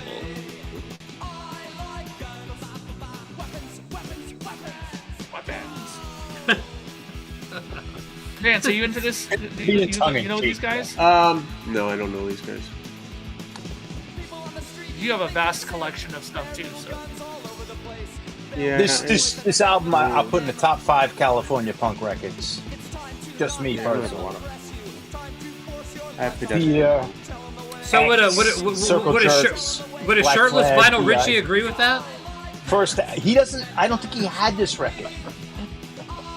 Actually, yeah, his first Adolescence is so good. I guess there's a lot of punk, a lot of California bands. Orange County. This is so like luckily my humor isn't lost on Mark. So there you go. Oh, nothing like shirtless Vinyl Richie to take you through the day. yes. Oh, I remember when he was like. I skipped leaving a comment on that one. I'm not going to leave the comment on the shirtless Vinyl Richie. Oh, there was a worse one. He was like tied up. He said he was like in Mazzy's house. Like I'm here with Mazzy. I remember all of them. I've seen them all. He was in the bed. Yeah, I gotta love that guy, man. I love Vinyl Richie. Actually, I was just before I came down here. I was listening to a record I bought only because Vinyl Richie pushed it.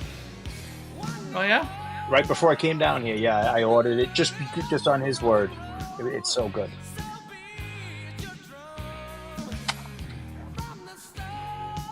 Oh, this is a good one. More I than love commercial. this song, man.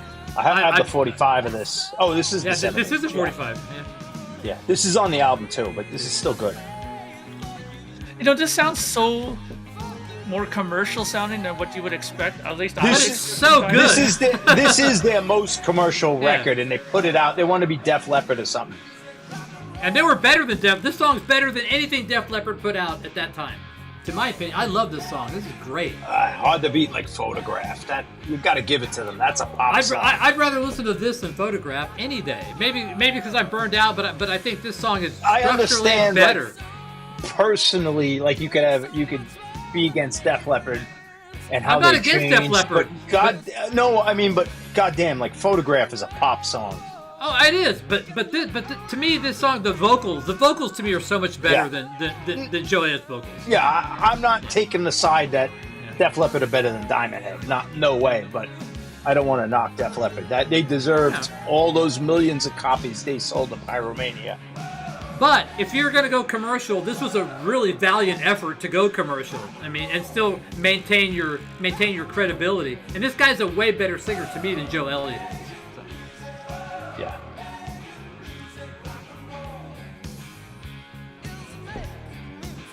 It's like that guitar tone is so clean and not distorted. And when I think Diamond, I think of Metallica covering their songs, and stuff like that. Yeah.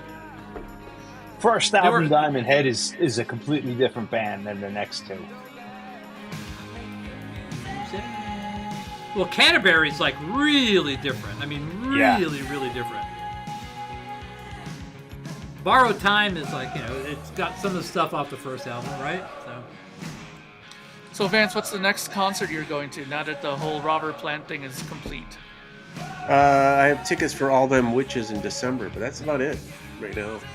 I mean, Nice. I don't have anything until next year. Don't count Vance out of going somewhere else to see Robert Plant in this country. Oh, I know. Yeah. I believe it. Vance has been known to like not in this one, but in like I said in March, he's coming back to North America, so I hope to get see some shows there or whatever.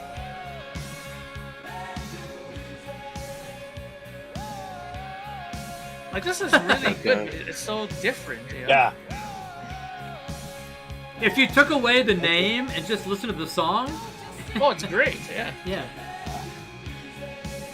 Unless something pops up. But the problem was there was thousands of young British long hairs who were expecting another Am I Evil, Yeah.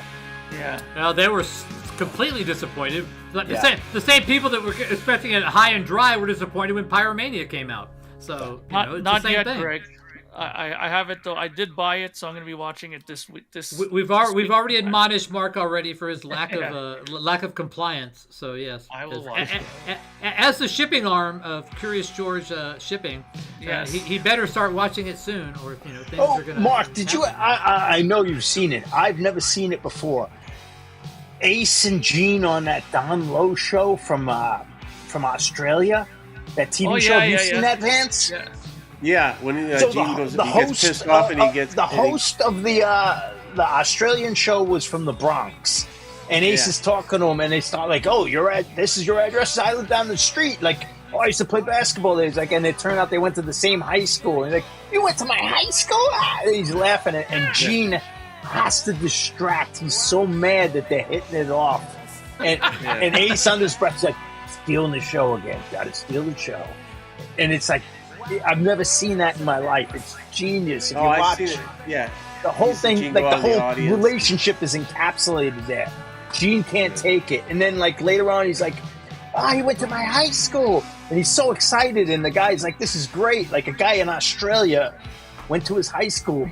And Gene's like, oh yeah, fine. And congratulations. Nice to meet you. You went to a high school. Like, You know, it's... but that's Gene though. Gene, and when he puts that makeup and costume on, he turns into the biggest, egotist that you'll ever meet. Everything has to be about him. Yeah, it's unbelievable. And I don't dislike Gene. I get a kick out of his personality, but I've never seen that footage. And then I saw it, and then I had to go watch the whole episode, and then it keeps coming up because once I'm in the algorithm, now I've seen it like 5 times. Yeah. I mean, I've never seen it in my life. But that's almost as equal to when they did the Tom Schneider thing. And Ace and Peter Chris, were the ones getting all the attention. And Paul and Gene Don Lane, not Don Lowe. Sorry, what was it? Don Lowe? I can't remember. So there's that band Oliver Magnum. So I thought I had the record. I've never seen that record ever. Nice. Yeah. Wow, I don't even know what I would think of that record. Well, the back, I definitely. Oh, that's metal. That's awesome. The front cover, I don't know what I'd think about that if I was flipping through the bins. Well, the kid's got a gun. But I don't know. It looks like is that a '90s just local band? Like it looks could be like a bad hard rock punk band, like just a local Extreme band. used that kind of kid on their covers, right? Oh yeah, for Pornograffiti, right? Yeah. I can't remember the name. The kid has a name. To be honest, it doesn't look like an '80s record. It looks like some like kind of indie record from the '90s. Not the back. The back is complete metal, but I mean, they were different. They were definitely different. That's quite an interesting cover. Yeah, so they were cool. So, but I thought I had it, and this was not pressed in big quantity. So if you have one, you've got a rarity. Yeah, that looks like a master. That looks like a real gem. Yeah. Super nice guys, great guys. Yeah, that looks like an awesome record. That looks like something Aaron the Metal Theologian would be into. So it's like, they were on Restless Records, which was an imprint on Enigma, which was an imprint on like Sony. So I mean, they're like four levels down from Enigma, Restless, all those bands. Yeah. And they'd have the plastic inner sleeve with like the other records for sale. It was like real. I need to re-rip this because I haven't ripped it forever. So.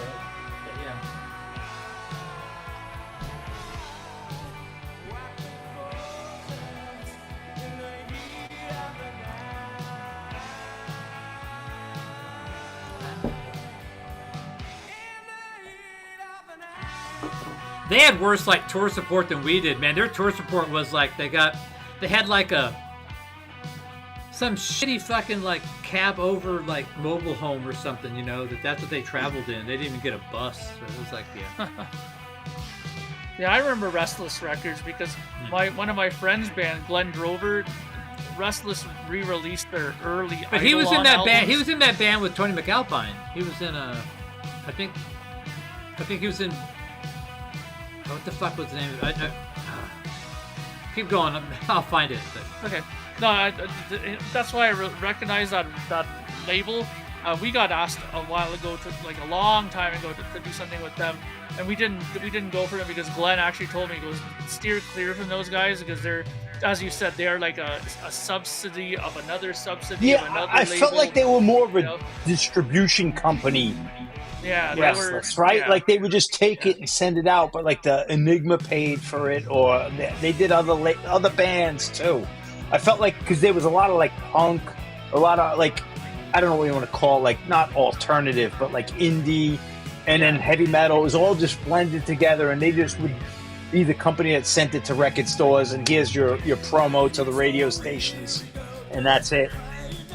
That was my impression of them. And then there was another label. They never had an identity, Restless. And then there was another label called Retrospective Records that was in the south of the United States that contacted me for my very first like hair metal band that I had, Nasty Black, and he bought it. He loved that kind of stuff. Time out. Just so you know, this is that Praying Mantis.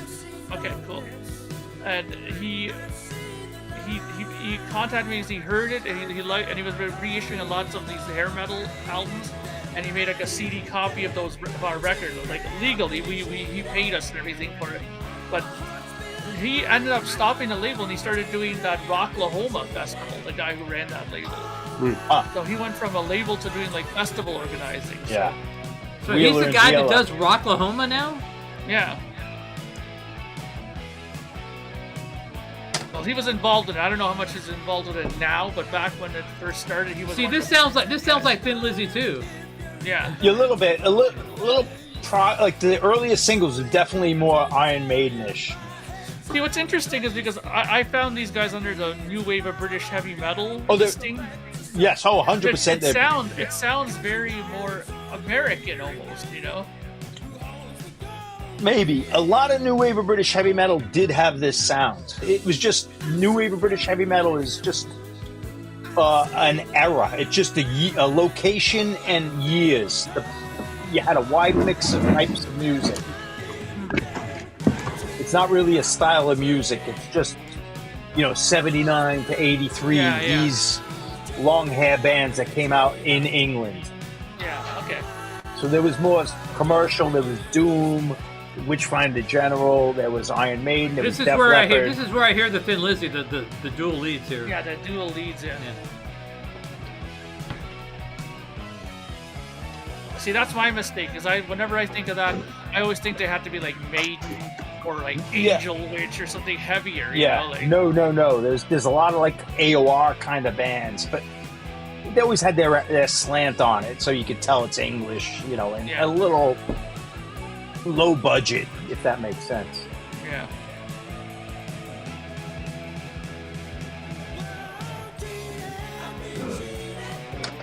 You had this band, and you also had Venom, so it's like such a wide. And there was a couple proggy bands. And that's another thing, like that album cover for this, you would expect. Oh yeah, that was music. That was a very metal album cover for sure. Yeah. It could have been a Yes album cover though too. It could have been Uriah Heep at Bottom. Yeah, it could have been Uriah Heep. It's a beautiful record. Had that glossy cover in the UK, that did. It might have been textured, if I remember. Was it textured, the cover? No, I thought it was gloss. It had the mantis and the. Travis, it was called Nasty, like Nasty Black, not Master Black. Nasty Black. I don't know if I had. And we did one cassette.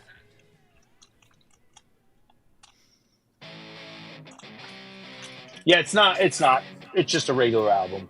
Yeah, it's glossy. Yeah. That's cool. Yeah, and it continues over. Like Nice. The photo, it doesn't end. Like it should have been a gatefold. They spent some money on that. It looks cool. Oh, I love this band. I would think for sure that would be like a heavier record, Yeah, it's a really good record. It's just not as heavy as their singles. I'm pretty sure you're gonna like every song that's left, Mark. I'm pretty sure. The singer in this band reminds me of what's his name? Ian Stewart from Screwdriver for some reason.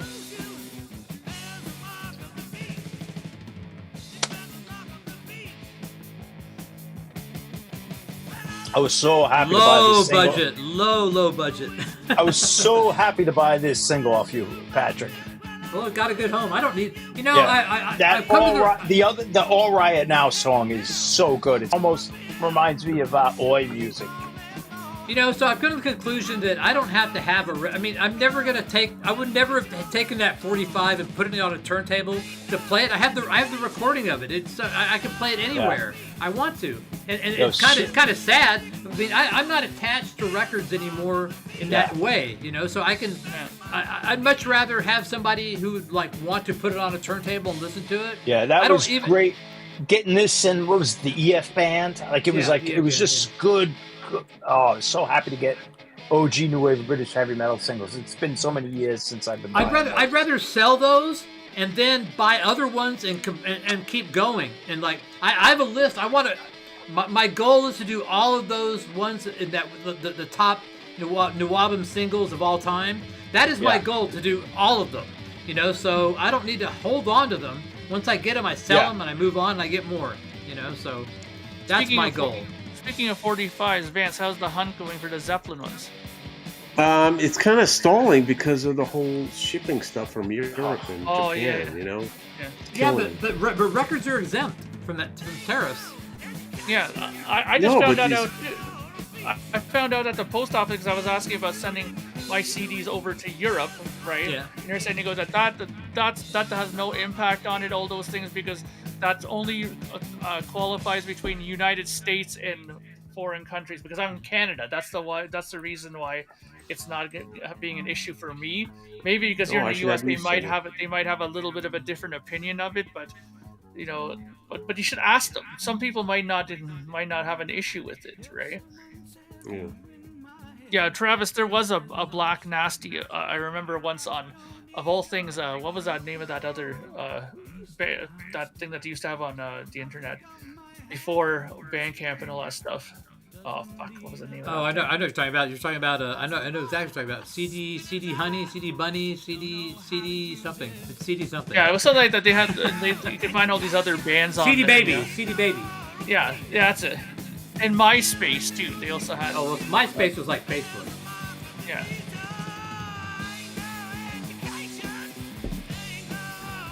They had like this. You have this little player. They upload songs on. Oh god, it's horrible. I think we signed a contract with CD Baby back then. Like, I feel like we did something with them. Yeah. I don't know if we ever got a check from them. Who knows? Well, the reason Probably why a lot of people did it was because they were able to get you onto like Apple Music and all those other kind of platforms. Oh, okay. So you know what? They were the ones. I used to get so many checks like coming in from all these different places. Mm-hmm. Or maybe it was from the same place, but it all was from different sites, but they will all be like 3 cents, 7 cents, 12 cents. Yeah. The checks were always less than the stamp, less than the value of the stamp.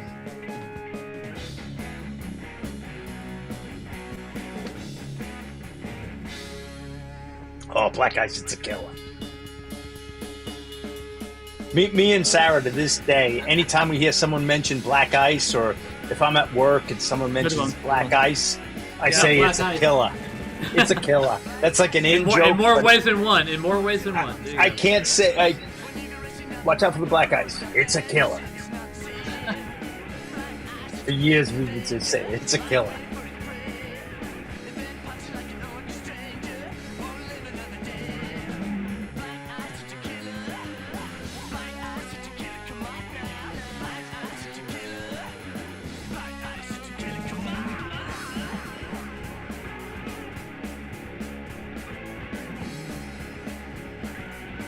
Kind of like Niagara Falls from the, when someone mentions Niagara Falls, you got to say slowly, step by step. Good. Anytime I hear Black Ice, it's a killer.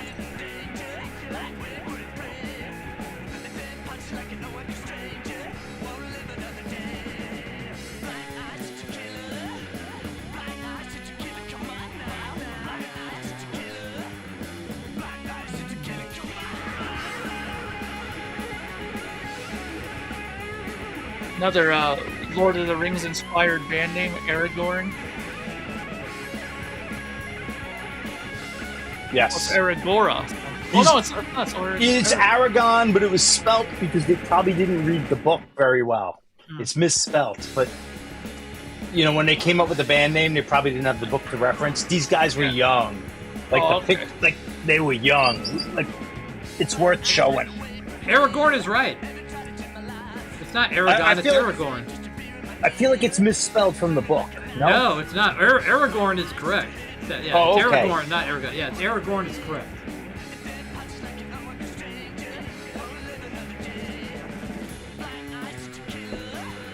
Oh, where is it? This Aragorn. This is Isildur's heir. Look how young this kid is. Oh wow. Like, did you get that from me too? No, I sent this. No, I've had this. I think I sent you this to rip. Okay, I think I bought it. Oh, maybe. Oh, I think you bought it after I sent it to you. Yeah, I think so. That's what happened. I sent this to you. Yeah. Actually, no. I did not send this to you. Because there's no nice sleeve in there. Oh, okay, yeah. But I've had this one for years. That's how you know. I could tell. If it has a nice sleeve, I sent it to you. That's another Can we reason to send play? me records. Can we play Metallica "Trapped Under Ice"? Yeah.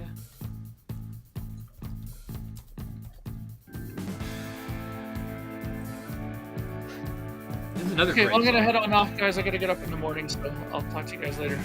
We all have to get up at some point. Yeah. Take care. Good night. Talk to you guys It's another later. good track. This is another good one, man. Yeah, it's-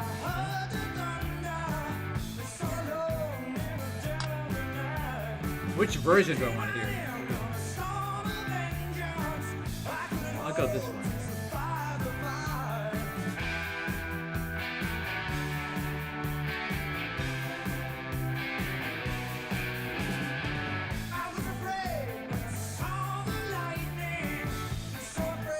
This guy could sing too. This was good vocals for this genre of music.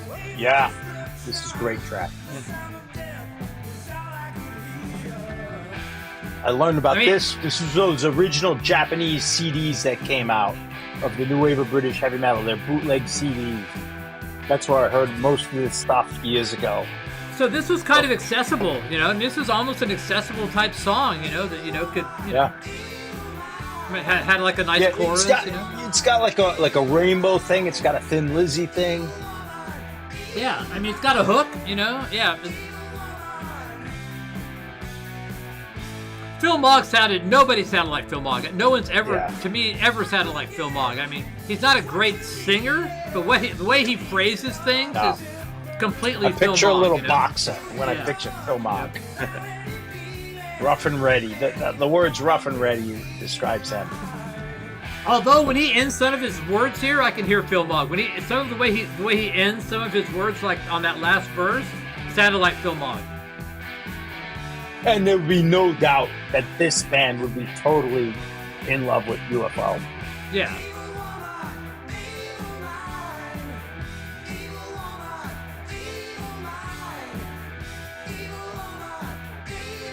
What's that? That Wolf band has that total UFO ripoff. Yeah. Really good. That's the Lights Out ripoff. Yeah. Yeah, I forget the track name. I'd have to see the record.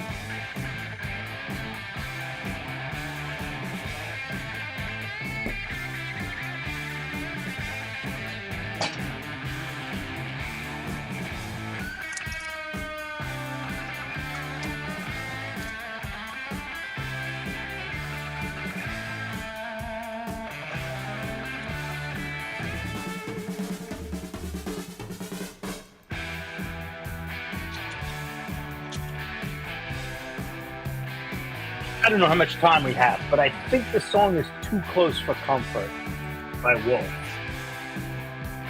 Let's see. Or you could put it for next week, you know.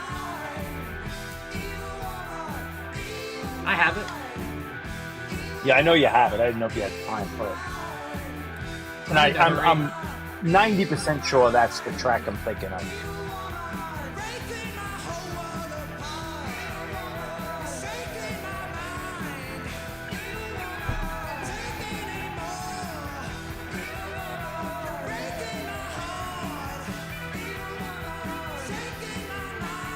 But Mike, when I heard these records on those Japanese compilations, like all these new wave of British heavy metal bands, like there was no internet. I didn't even have the Martin Popoff book. It was like such a revelation.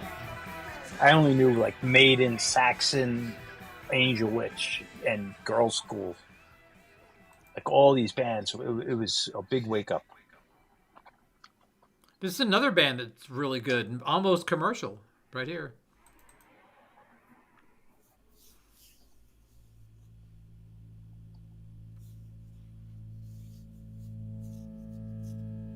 Oh yeah, this is a good one.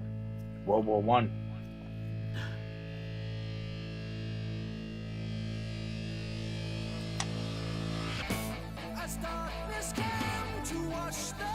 Mark, this would have been a good one for Mark. This is a very Rush band. He would have dug this for sure. This album especially is very Rush. That's to show the variation of new wave British heavy metal bands. Well, some of those comps, man, are like all over the map, man. It's like wow. Yeah, you get hard rock. You almost get like pub rock, like boogie rock.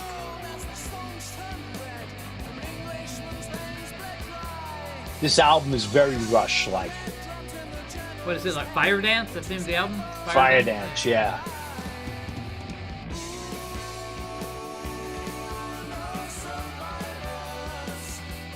See, this is not like fucking. You could have this, and then like fucking Diamond Head. You know, it's like you know, or Venom. Yeah. Which kind of general? Or Angel Witch, you know? Yeah.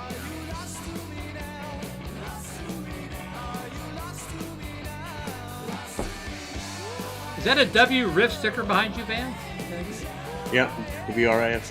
You don't have any albums like showing anything. You know. Usually you have like a thing. You know, I would have expected like some Robert Plant or something there. Like, oh you know, no, I didn't. No. Usually you decorate. You know. So, yeah, usually do. Yeah, I didn't put nothing up. I just had my sponsor. You know, so I would like one of these days, if you could make a video, I'd like to see your records, like how you have them categorized and how many you have in that room. I've seen the room from this angle and from when Pilmer was there. But other than that, when Pilmer was there, I saw the most of your room I've ever seen. Yeah. I never. Well, because I got stuff all over the place, man. I mean, I could spin it around if you want. I think it'd be a video of its own to show people, you know, just like how you don't need to pan out. You can kind of just follow the records if that's the problem.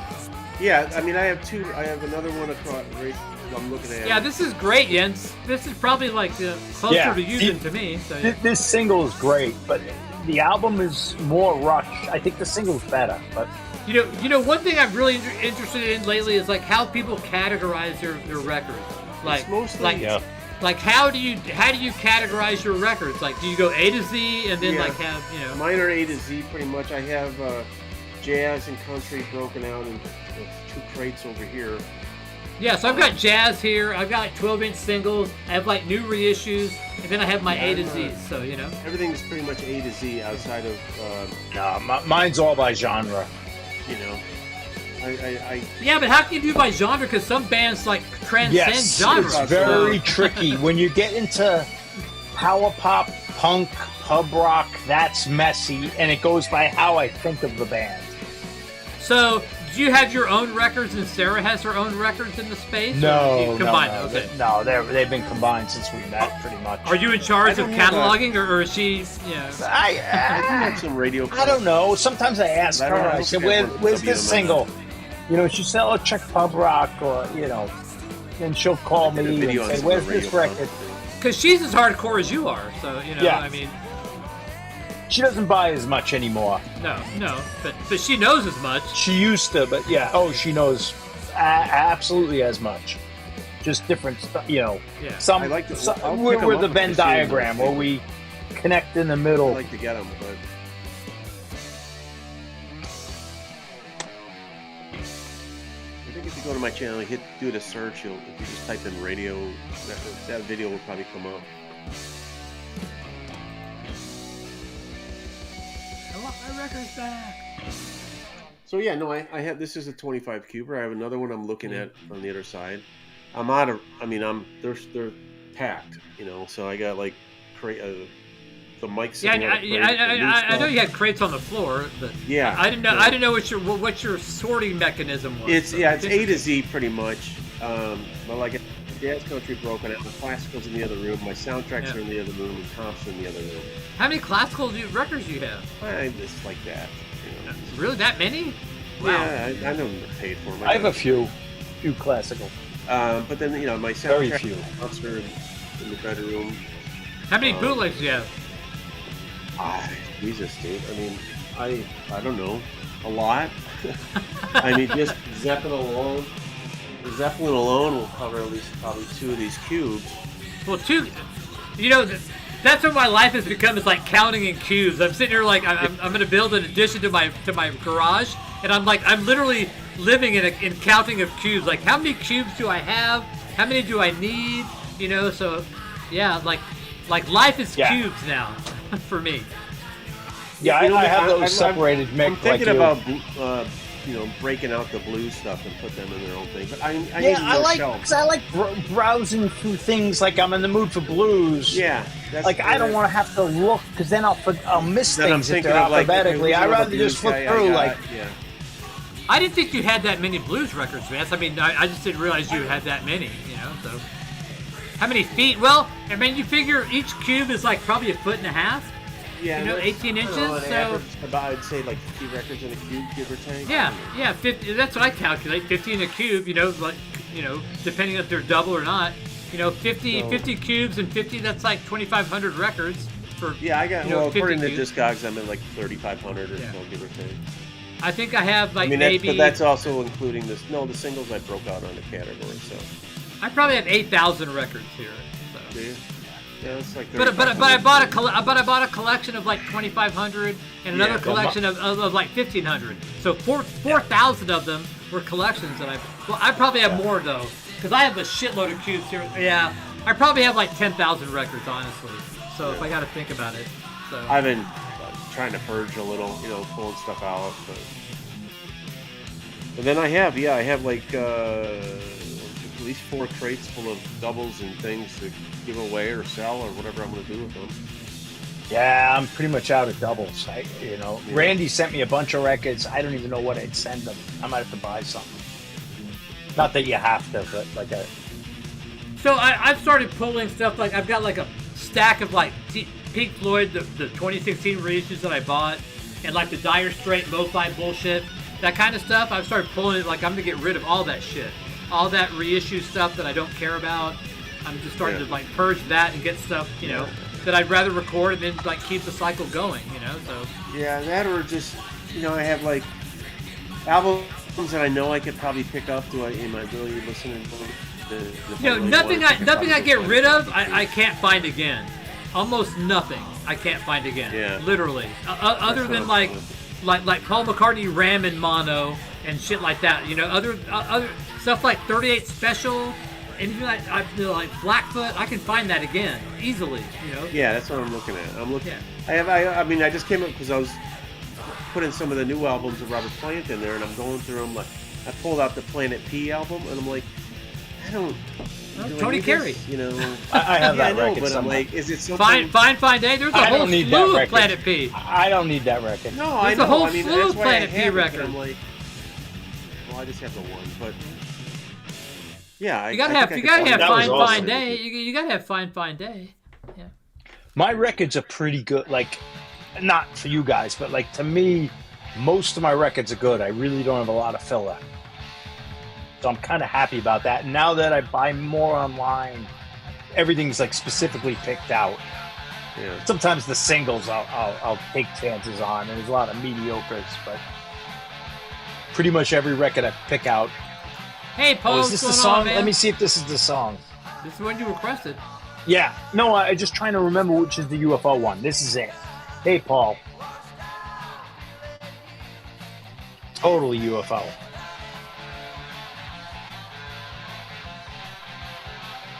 Oh, it's Lights Out mixed with Gun, Race with the Devil.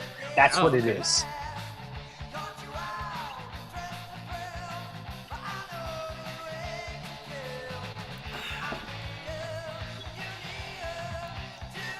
Oh, it's not Dr. morning, Doctor, Malia, right? Is as it Dr. usual. Doctor? Yeah. You missed the whole metal show. Right up your alley, Malia. Right up your alley. Yes. You know, the Soundgarden 320, I have a recording of it. It's a nice one, but I'd like to do it again. But that's like the white whale for me, that Soundgarden 320. I want it so bad. So. Yes, Dr. Zoolock, but they mix in the gun, Race with the Devil in the lead. Well, that would not be good. So, at least you're off work.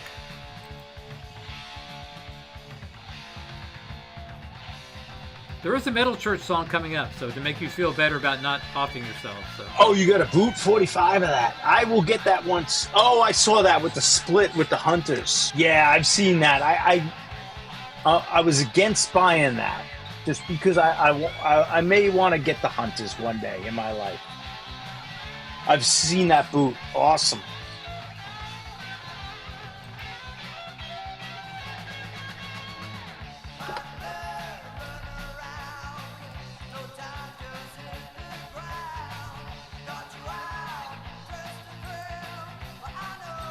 𝐷𝐴𝐶𝐵𝐴𝐺𝐸, right? Is that what it's called?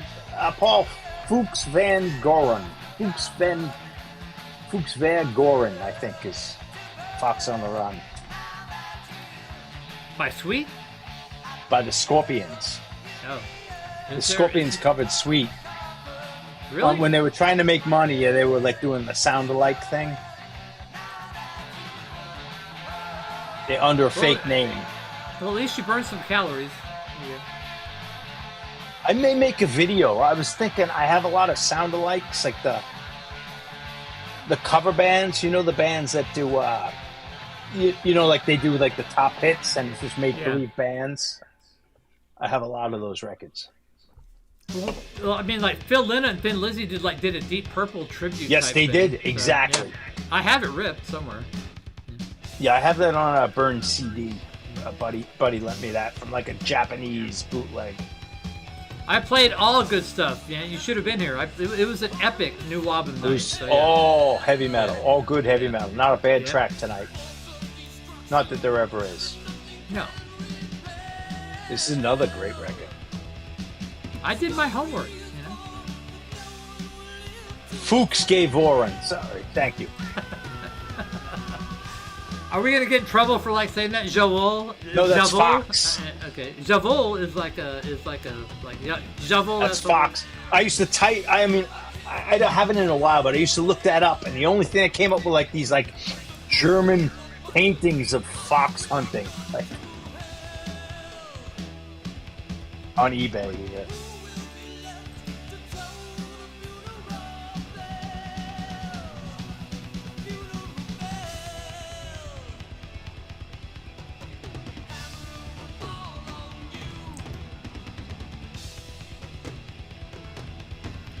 You look kind of evil in your avatar, Paul. You might want to, you know, consider that, you know, unless that's what you're going for.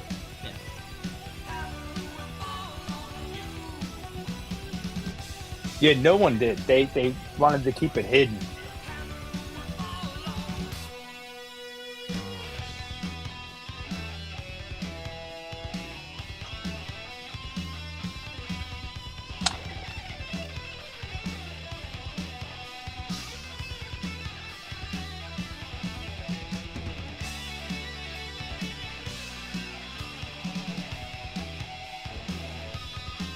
All these songs, though, from that era had that generic solo style, you know, that generic fucking little. It's like the same solo, just, you know, rehashed a couple of frets up or down, you know, whatever. But it's the same solo by everyone.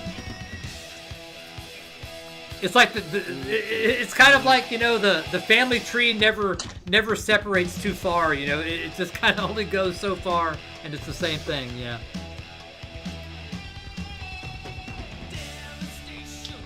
Well, Bino EMI told them to do that because they were on the same label. They were forced to do it. I think they were given a couple of choices of songs and were told you had to cover it, if I remember reading the book right. And so they picked women in uniform, and they did not like it. And that's why they dropped that middle section. They weren't happy about that, although I think it's an awesome cover. I think it was like Cocksparrow 2 were forced to do a Decca song, or 2 Decca songs. They did I Love You by the Stones, and then What You Gonna Do About It by the Small Faces, because they were on Decca. Which is a coincidence. This way, Face like Warning is coming up. Publishing money went back to the label, like they owned it. You'll see, you know, that was more common in the 50s and 60s. But I guess it still went on right up until like 1980. You're covering these, you know, because we own the catalog.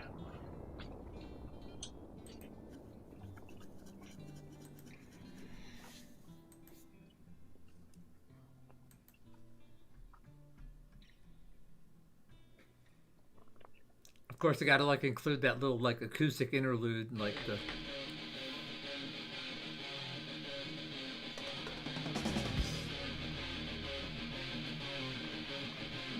Yeah, I don't know if it was Capital or EMI. I remember reading about it, but they were basically told that, you know, they were a very young band at that point, so they didn't have a lot of clout. But they were told.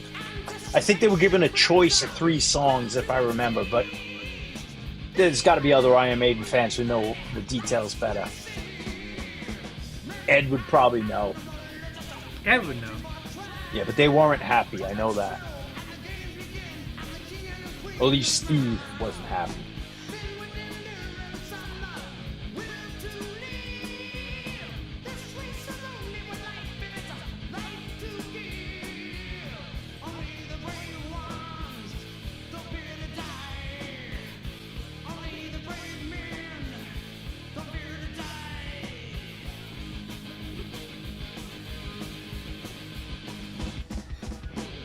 I love it. So good.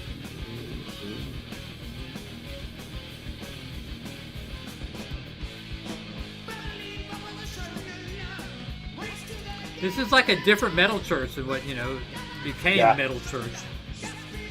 Every band on Metal Massacre was like a different version of themselves. Oh yeah. The Slayer's the biggest difference.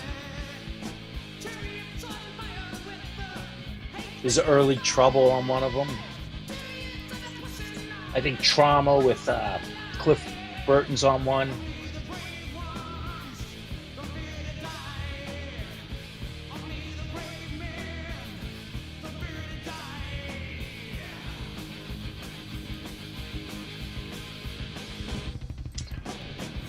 I love that.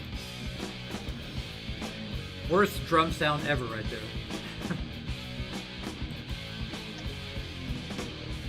What was that band from Chattanooga? Mausoleum? I think they were on that. Oh.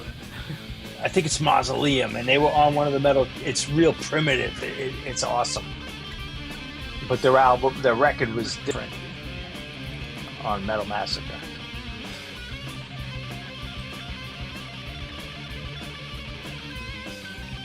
The generic solo. Here we go.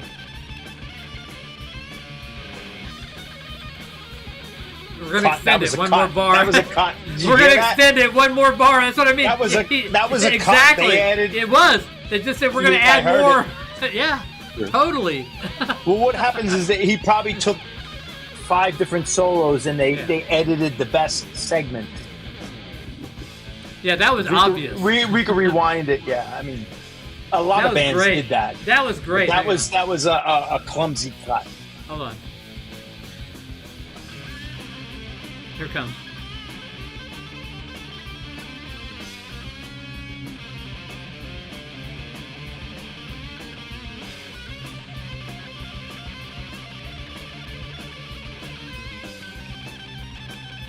That was a cut. Holy cow, that was another cut. Yeah. That might be a third.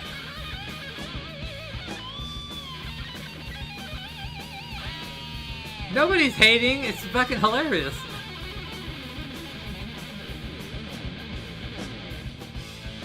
Yeah, I think they had a couple of solos and they were cutting the parts back and forth.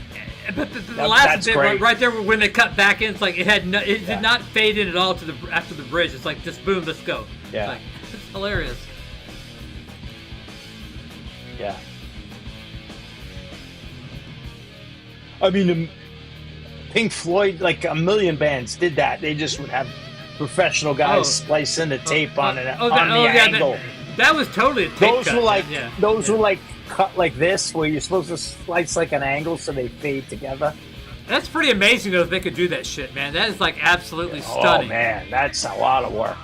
I do that shit on digitally, and it's hard. I can't even imagine on tape how hard it is. And to do all this for an unknown band for their one song they're recording for a compilation. Yep. $200, you know? Yeah.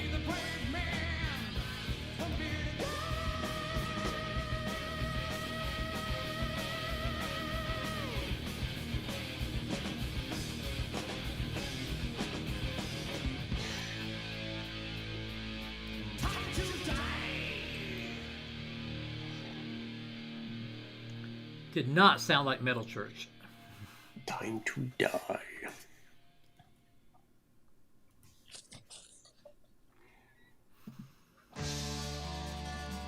Another great track, man.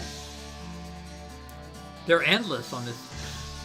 There's so many. I mean, there's hundreds of these great tracks.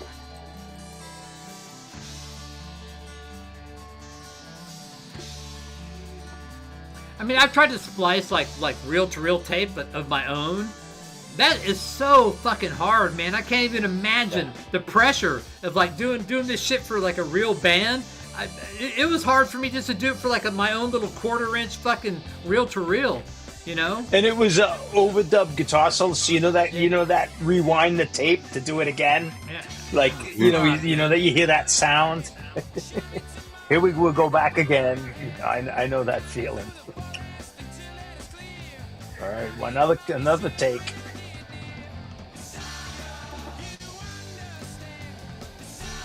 You know, I had Hot Legs recorded the same week that you bitched about it, so here you go.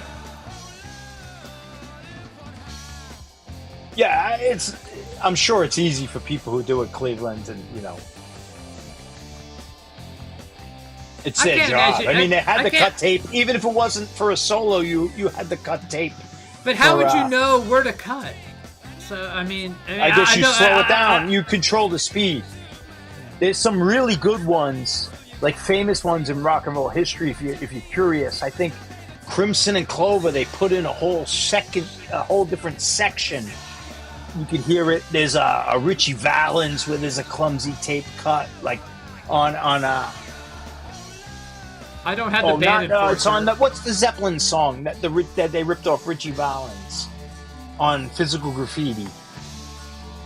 It's Boogie with Stu. What is that's a Ritchie Valens song. Whatever the original was, that's one with a real clumsy tape edit, if I remember.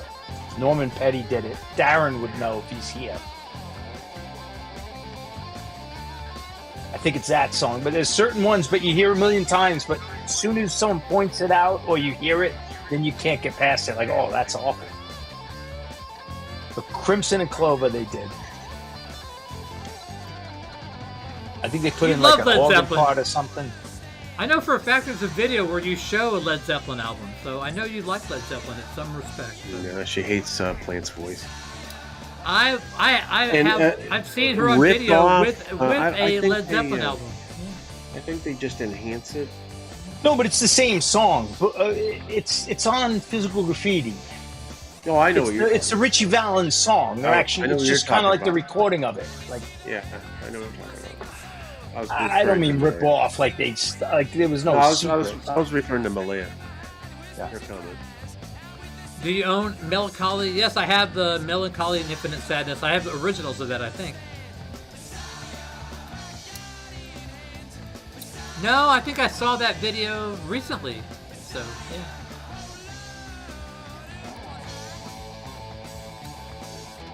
I have, I'll tell you, hang on. Someone sent me a lot of rare Smashing Pumpkin stuff, but I have done...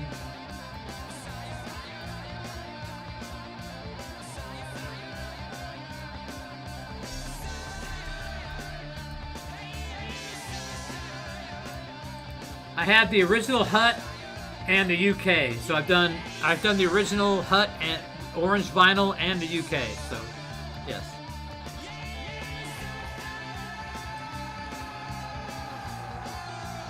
Well, it's visible to everybody right now, Malia. So until you private it, anybody else can go there and see you with a Robert Plant Led Zeppelin album in your hand. So it is. I've seen it. So I actually saved it to my hard drive. So in case you ever tried to pull this stuff, I could tell you that yes, you at one time in your life had a Led Zeppelin album. So.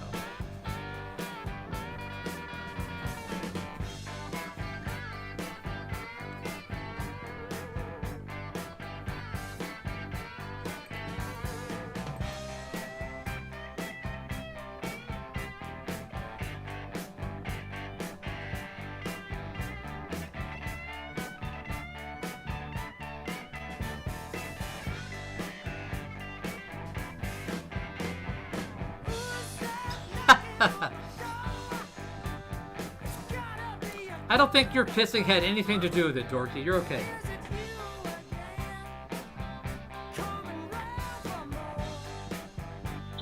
It's Ooh My Head is the song.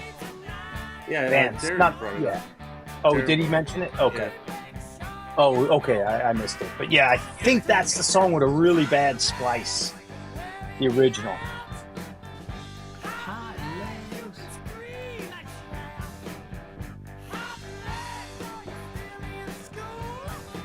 So it's funny, like after we talked about this record, I literally saw this record 10 times like a week afterwards. I'm like going, what the hell? Yeah, these were the records that were in the crates in front of the record store for like $1 or $2. You know, the outside records. That and like Mick Jagger, Who's the Boss, that kind of yes, stuff. You know? You'd even fire Uriah Heep if they were worn enough. They'd be in the front. No, the Uriah Heep would be like Firefly and that kind of shit. Yeah. You know, I mean, that would be the Uriah Heep. But, you know.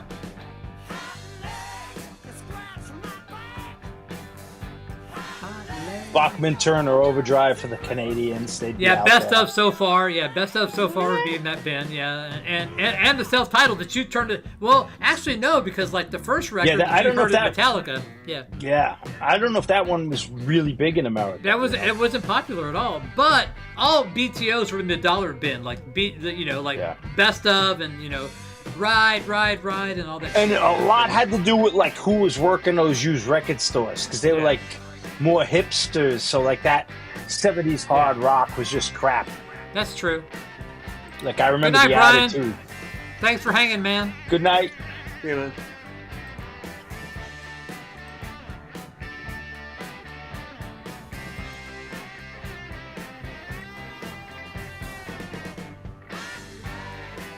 Carmine Appice. Carmine Appice, sorry. Carmine Appice. It depends on who you're talking to, man. No, It's like it's Vinny. It's brother you're talking to. It's a Vinny Peachy. Appice. Well, there's a Peachy, Appice, and a Carmen Appice. So there's 3 different versions. The sister and the 2 brothers. is the Italian pronunciation. That's probably the sister. The sister was a Peachy. It's and then Vinny Appice and Carmine Appice. Appice. Yes. Yeah. But the sister says a Peachy. Yeah. She says the Italian pronunciation.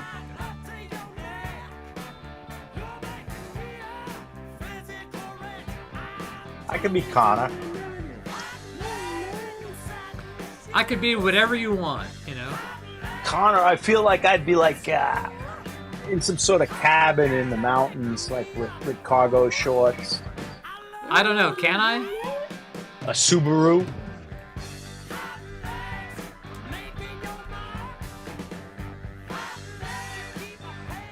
Which Hellraiser? There's a lot of Hellraisers.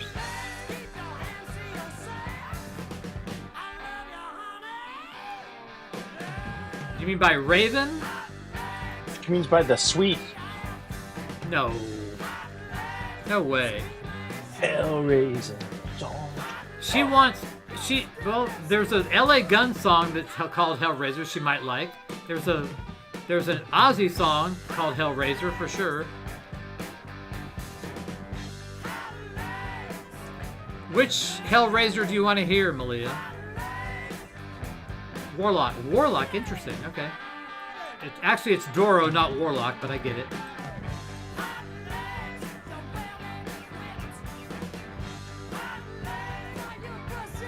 Yeah, Motorhead did it too.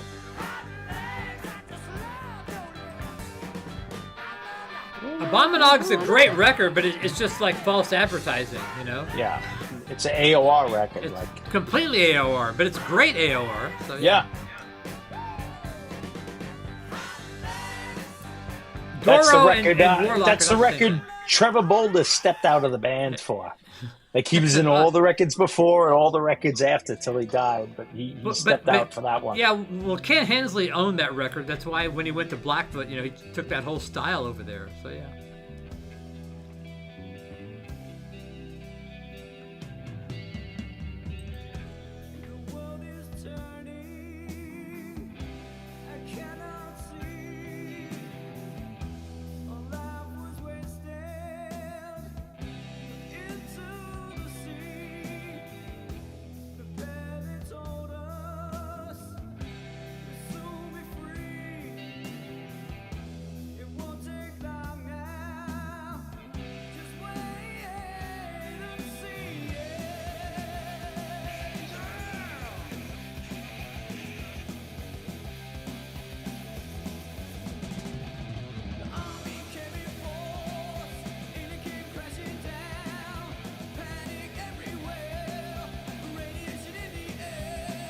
This is a great band. Just don't buy the second album. The first album and the singles are great. Then they kind of went like new wave commercial on the second. Cut their hair.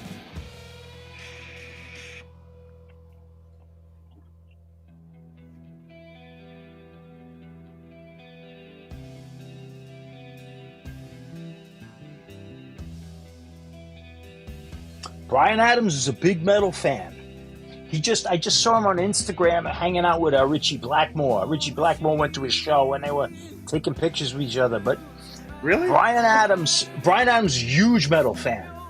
In the 80s, like, so a guy I know who's He heavy wrote for metal. Kiss. Yes, but in the 80s he was a metal. I ran into a guy who ran into Bryan Adams or something. Oh no, maybe he read about Bryan Adams. But Bryan Adams said, I went when I was in Boston. I had a gig and I went. This is back in 1985 or 86 when he was huge. He said I was playing the Boston Garden and Trouble were playing, and I went down to go see Trouble. And I imagine Sarah was at that show. I saw Trouble in New York that same tour. But so the guy, he said, I went to go see Trouble, like one of my favorite bands or something. It was in an interview, like a random thing. And he ran into Eric Wagner, the singer of Trouble, and he asked him about it. He said, Bryan Adams said he went. He said, oh, yeah, we played the Channel in Boston. And Bryan Adams snuck down incognito and hung out with us. And this is in 86. I just saw him a couple weeks ago. Yeah, I know you did. It looked good. He wrote War Machine. He wrote. He was absolutely a metalhead. I pulled that video though. No one knew Trouble in '86. You had to be underground, or '85, whatever it was. He just sang on the Rock and Roll Hall of Fame for somebody. He sang for was it Paul Rogers? Did he was doing the Bad Company. He didn't sound that great, honestly. He didn't sound great. But, Yeah, I mean, he's clips- like 75. So yeah. Oh, Paul Rogers, yeah. No, but I mean, Bryan Adams didn't sound that great. So. Oh, the clips that Vance showed, I thought were awesome. Of Bad Company? I mean, of the Rock and Roll Hall of Fame? Bryan Adams. Bryan Adams. No. I'm just talking about the Rock and Roll Hall of Fame recently, where they inducted like Bad Company. He sang with I think Chris Robinson of the Black Crowes. They traded off and they did the induction of them. They did the performance. And he did not sound great. And he didn't sound bad. He didn't sound like Paul Stanley bad, but he was like on the cut. He's like 76, you know, he's old. You know, I mean, you know, I don't expect, you know, him to hit, you know, all those notes, you know. But he did sound a little, you know, off, so yeah. And he is a hard rock guy for sure. You know, like I said, he wrote War Machine and a couple of other like another Kiss song. He wrote at least a couple of Kiss songs. Him and the lyric guy that he works with all the time. Yeah. Jim Balance. Jim Balance is his name. Yeah, there's other heavy metal references to him. I just can't remember. Like, I know I've seen him pop up with, like, hanging out with people, or he knew people that you wouldn't expect. But he was definitely a metalhead. Oh, he for just sure. kept it incognito. But he has a guy he does with he writes with, like, I think his name is Jim Valance. He's written he wrote War Machine. He wrote, hang on, Kiss songs, Rock and Roll Hell. He wrote Down on Your Knees.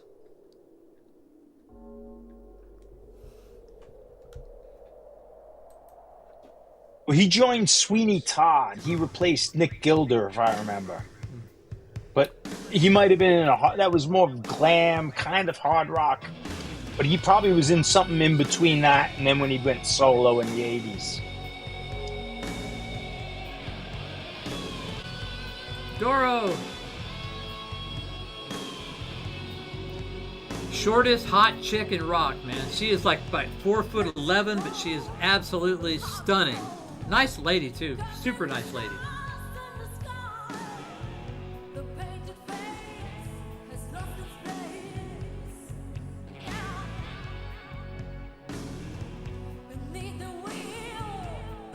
She taller than Klaus Meine?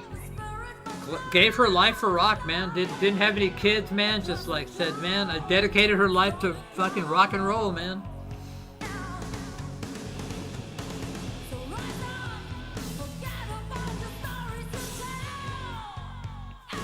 Super, super nice lady too, man. She's so nice.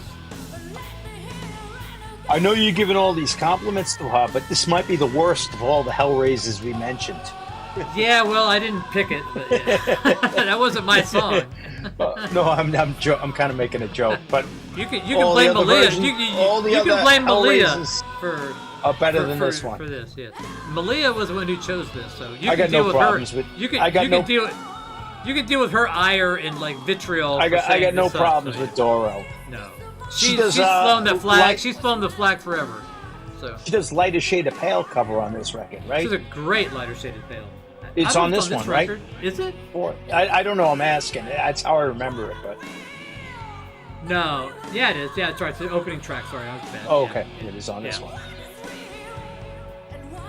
Yeah, Doro is like a real, super sweet, very, very nice, super nice. Yeah.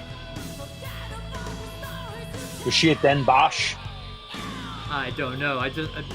We opened up for her twice. Once in Oklahoma and once in Texas. So not in Germany. So.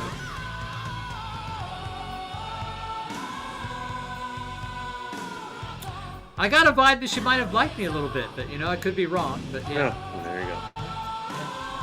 Missed opportunity. I was running a light board for him because they didn't like travel with the light guy, and I was the light guy, and I said, hey, I'll give you a really nice spotlight all night. We had a moment. That's what stars do, though. Like Yeah. Got nowhere fast. Yeah. Yeah. Story of my life, man. But, although I did have a nice interlude with Lady Godiva from the Glow Ladies of Wrestling, so that one I did okay. That's about it, though.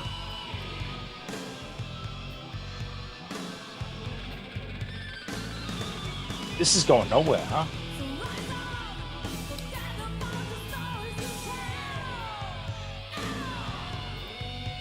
I think this was her first solo album after she left Warlock. Yeah, I this think was- she was. yeah, this was I the think the first. record label was kind of dictating what she was going to do.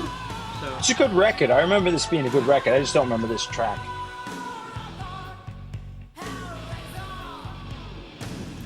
hey, I've got a picture of Dawn Rice from Lady Godiva. Like we went out so I'm not lying. Doro had no shot with it. No shot. Yeah. But she was nice to me.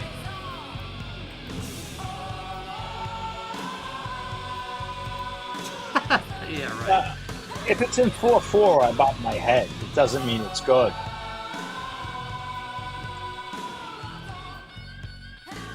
just John kind of will always- mid-tempo mush. John will even bob his head to Elton John if it comes down to it. As Yeah, long it's as 4/4. rock- I mean, yeah, I'm yeah, good.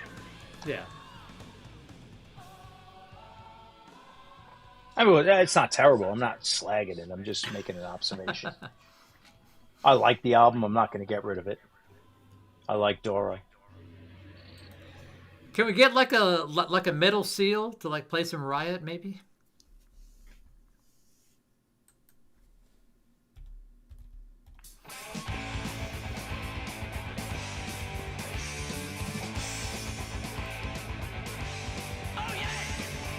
Oh yeah.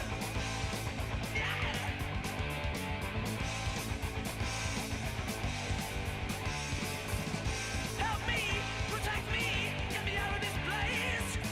No chance, no hope in a rat race. They don't care, they don't see. This is like a combination of like the first So Iron good. Maiden and like Diamond Head. It's like a combination of the two. Yeah. You're so heroic. This is such a good record. Not too fast, not too slow. It's almost desperate, you know, like Yeah. the vocal is almost desperate. Yeah. Like, yeah. If you mess around with fire, you're gonna You're going to get fat.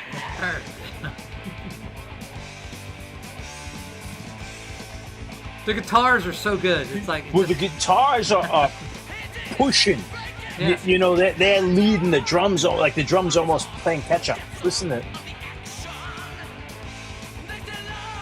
I There we like go. when the guitars There lead it just is. a little bit. ain't no cure for a messed up youth.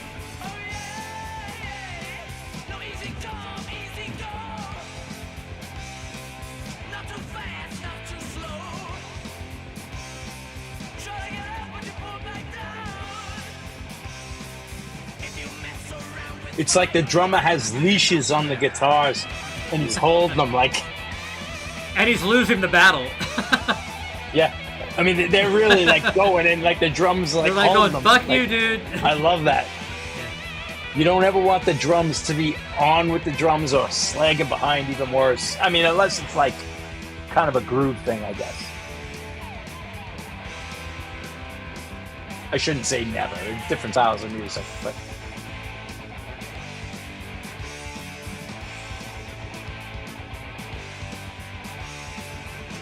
Can't stand, can't change the social gangland. Stick together, you will never break their wall. They don't care, they don't see where you've been. They don't wanna know that you can't cope with anything. Oh yeah, no easy come, easy go. Not too fast, not too slow. This is not Cheap Heat at all. Must get up when you pull back. cheap compared to new wave of British heavy metal records. Yeah. You gotta pay This is shipping. MCA, if I remember. Yeah, but it was like fucking like UK MCA, which is not cheap. Yeah, but still, they press thousands compared to Praying Mantis or Jaguar. You still had to fucking like pay for shipping. Although I do see quite a bit of these like these kind of made it to fan America. things. Yeah. Yeah. But nobody buys them here. Nobody even knows them, Yeah. about them. So when I go to a record show, nobody even buys them. So they're like, I don't know who Fire is. First two, the third one's still good. Is that like Wildcat The Wildcat's the first one. and Spellbound? Well, Sykes is on the third Crazy one. Nights. I forget the third one's good. The fourth one's the one where they kind of tank, go commercial. Yeah. None of the Tigers albums are expensive. Like they're probably like a $10, $15 record still, you know, which is weird. And they're 10-star records, the first two. Oh, they're great. Absolutely. And they're totally different sounds. Different singer, different guitar player.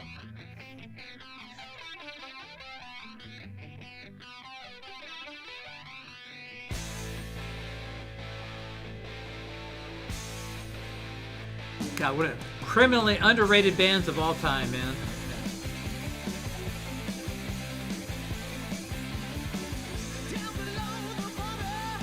God. There's Just a great grabs you by the balls right there, man. Like right away. there's a great professional shot of them playing, I think in 1981 in Long Island on YouTube. The whole show. It's like a The whole show? ballroom. Oh. Yeah, it's so good. I just saw one of like a think it's fucking my father's place. Megadeth playing right before they released fucking Peace Sells, man. It's like 400 people at a club, and it's fucking looks amazing. Outlaws got no deal.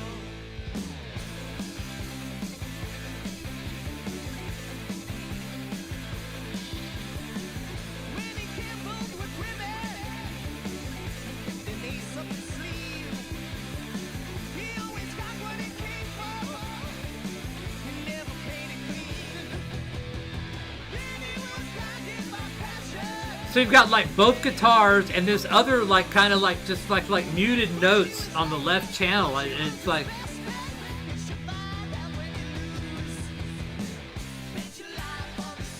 not here. Yeah, I know exactly what you're talking about. Yeah. It's almost like a Van Halen kind of sound. Yeah.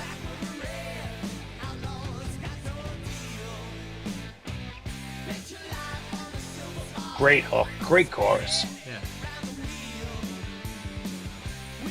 This audio fidelity pressing, like from about almost 10 years ago now, is fucking amazing.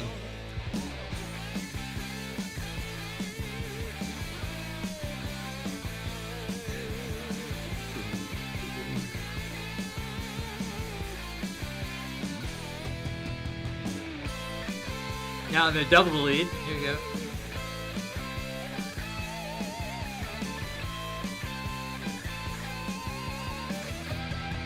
Mark Real.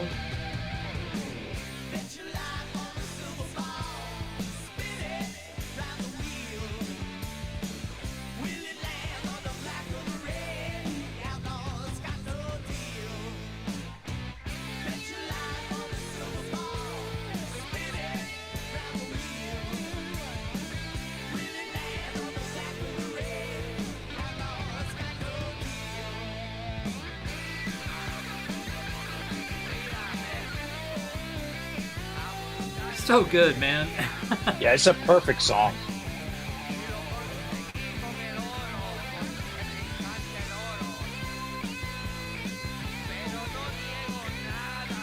And you'd see this single, at least in the Northeast, this single would come up all the time. You'd see it in the cheap bins. I didn't realize he was like did any- speaking. I didn't realize he was like speaking Spanish at the end of this. He's like speaking Spanish. It's like It never did anything. This should have been huge. It was just 2 years too early. yeah, this is like 81. So Yeah. And then there were other albums, Rock City, Narita. Like Narita. they were too early. all right, I got one more song after this. We'll call it. It's 3 hours. It's a nice long show. Yeah, I'm ready to go. I'm done. No more We got beers. one more song slow after down. this. Do you know what it is? Yeah, I do. Okay. It's been the last song like since I started. So yeah, I purposely made this set list to be Oh, is a it little bit Restless heavier. Breed? No, it's not Restless Breed. No. I was going to request Everybody Wants Some by Van Halen. It's more of a Metal Massacre type night, more Yeah, of a, okay. like a No, I'm fine. like a I various just- artist thing, Thanks to everyone for being here tonight. You guys have Yes, thank you guys for endured, hanging out with us on a nice Sunday night.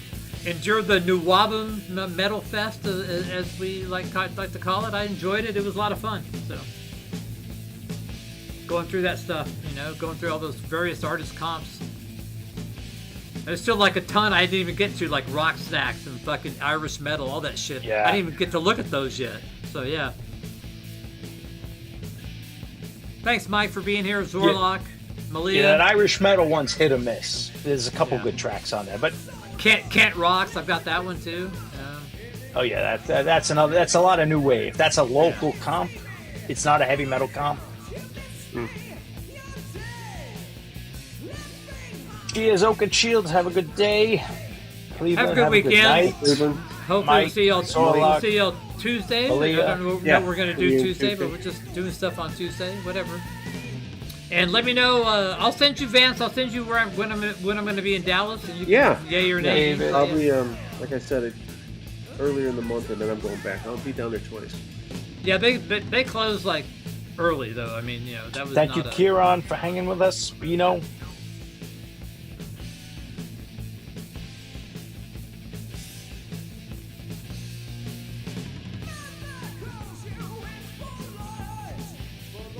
I gotta like start Did you ever see, grabbing more of those 45s. So yeah. Did you ever see the footage of Bruce Dickinson singing, what's the Tom Jones song? Oh, man, I just lost it. What's up, Pussycat? No, the chick's Delilah. Oh. Have you ever seen that? I've seen that. Yeah. Oh, look it up. He's on like a TV show, and he's got like this 70s band. They all got afros, and he's a Delilah. Like, I don't know.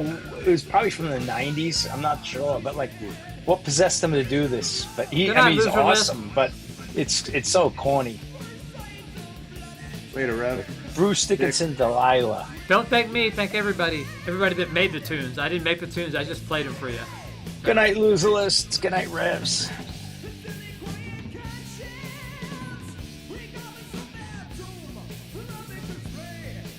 So who's saying this isn't Todd LaTorre though? Is this Todd LaTorre didn't start till like later? No, it's the first guy. Is his name John?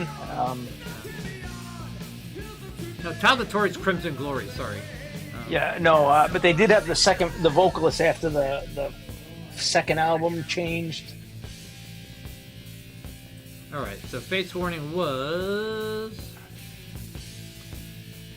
Oh, and he had They got the mask. solo records. Oh, No, man. Ray Alder. Ray Alder was the original singer. Okay, Ray Alder. Okay, what was the second guy? John Arch. John Arch. That's right. He had the band Arch, right? Oh, he's older than me.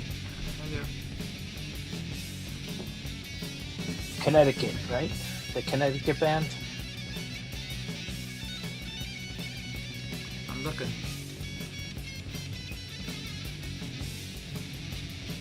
I'm pretty sure they're Connecticut. Good night, Darren.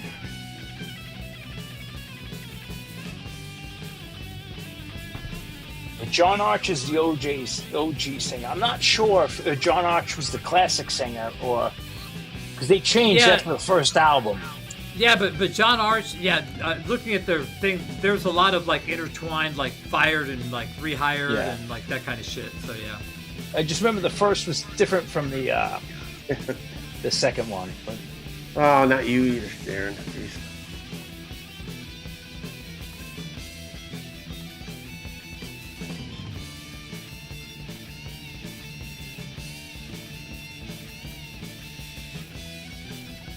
This sounds like Man's World is outstanding. This is on Night of Brocken. You're right? eminent. You're Did regular. I don't know if I did. That's a Caddyshack line right there. You're regular. See. It's amazing. That's a great track, Man's World, man. You know, Bobby if would like that. if Mark doesn't watch fucking Blues Brothers, Arch is the first three. Okay, awesome.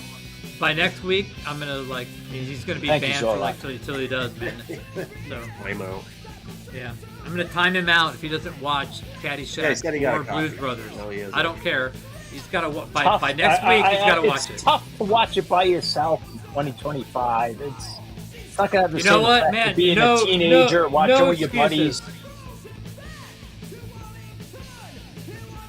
No excuses. He's got to watch And it. then in the theater.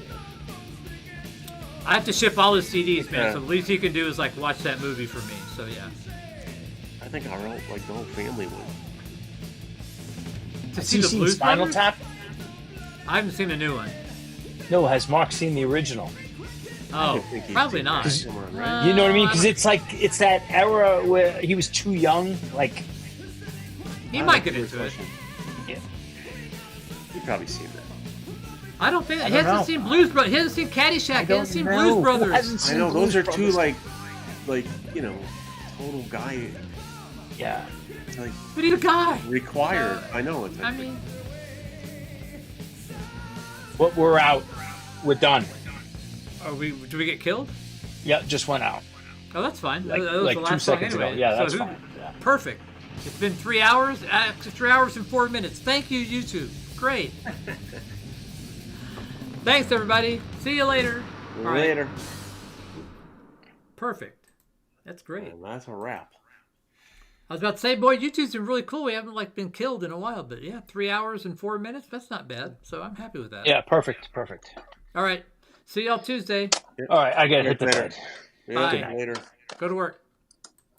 I don't.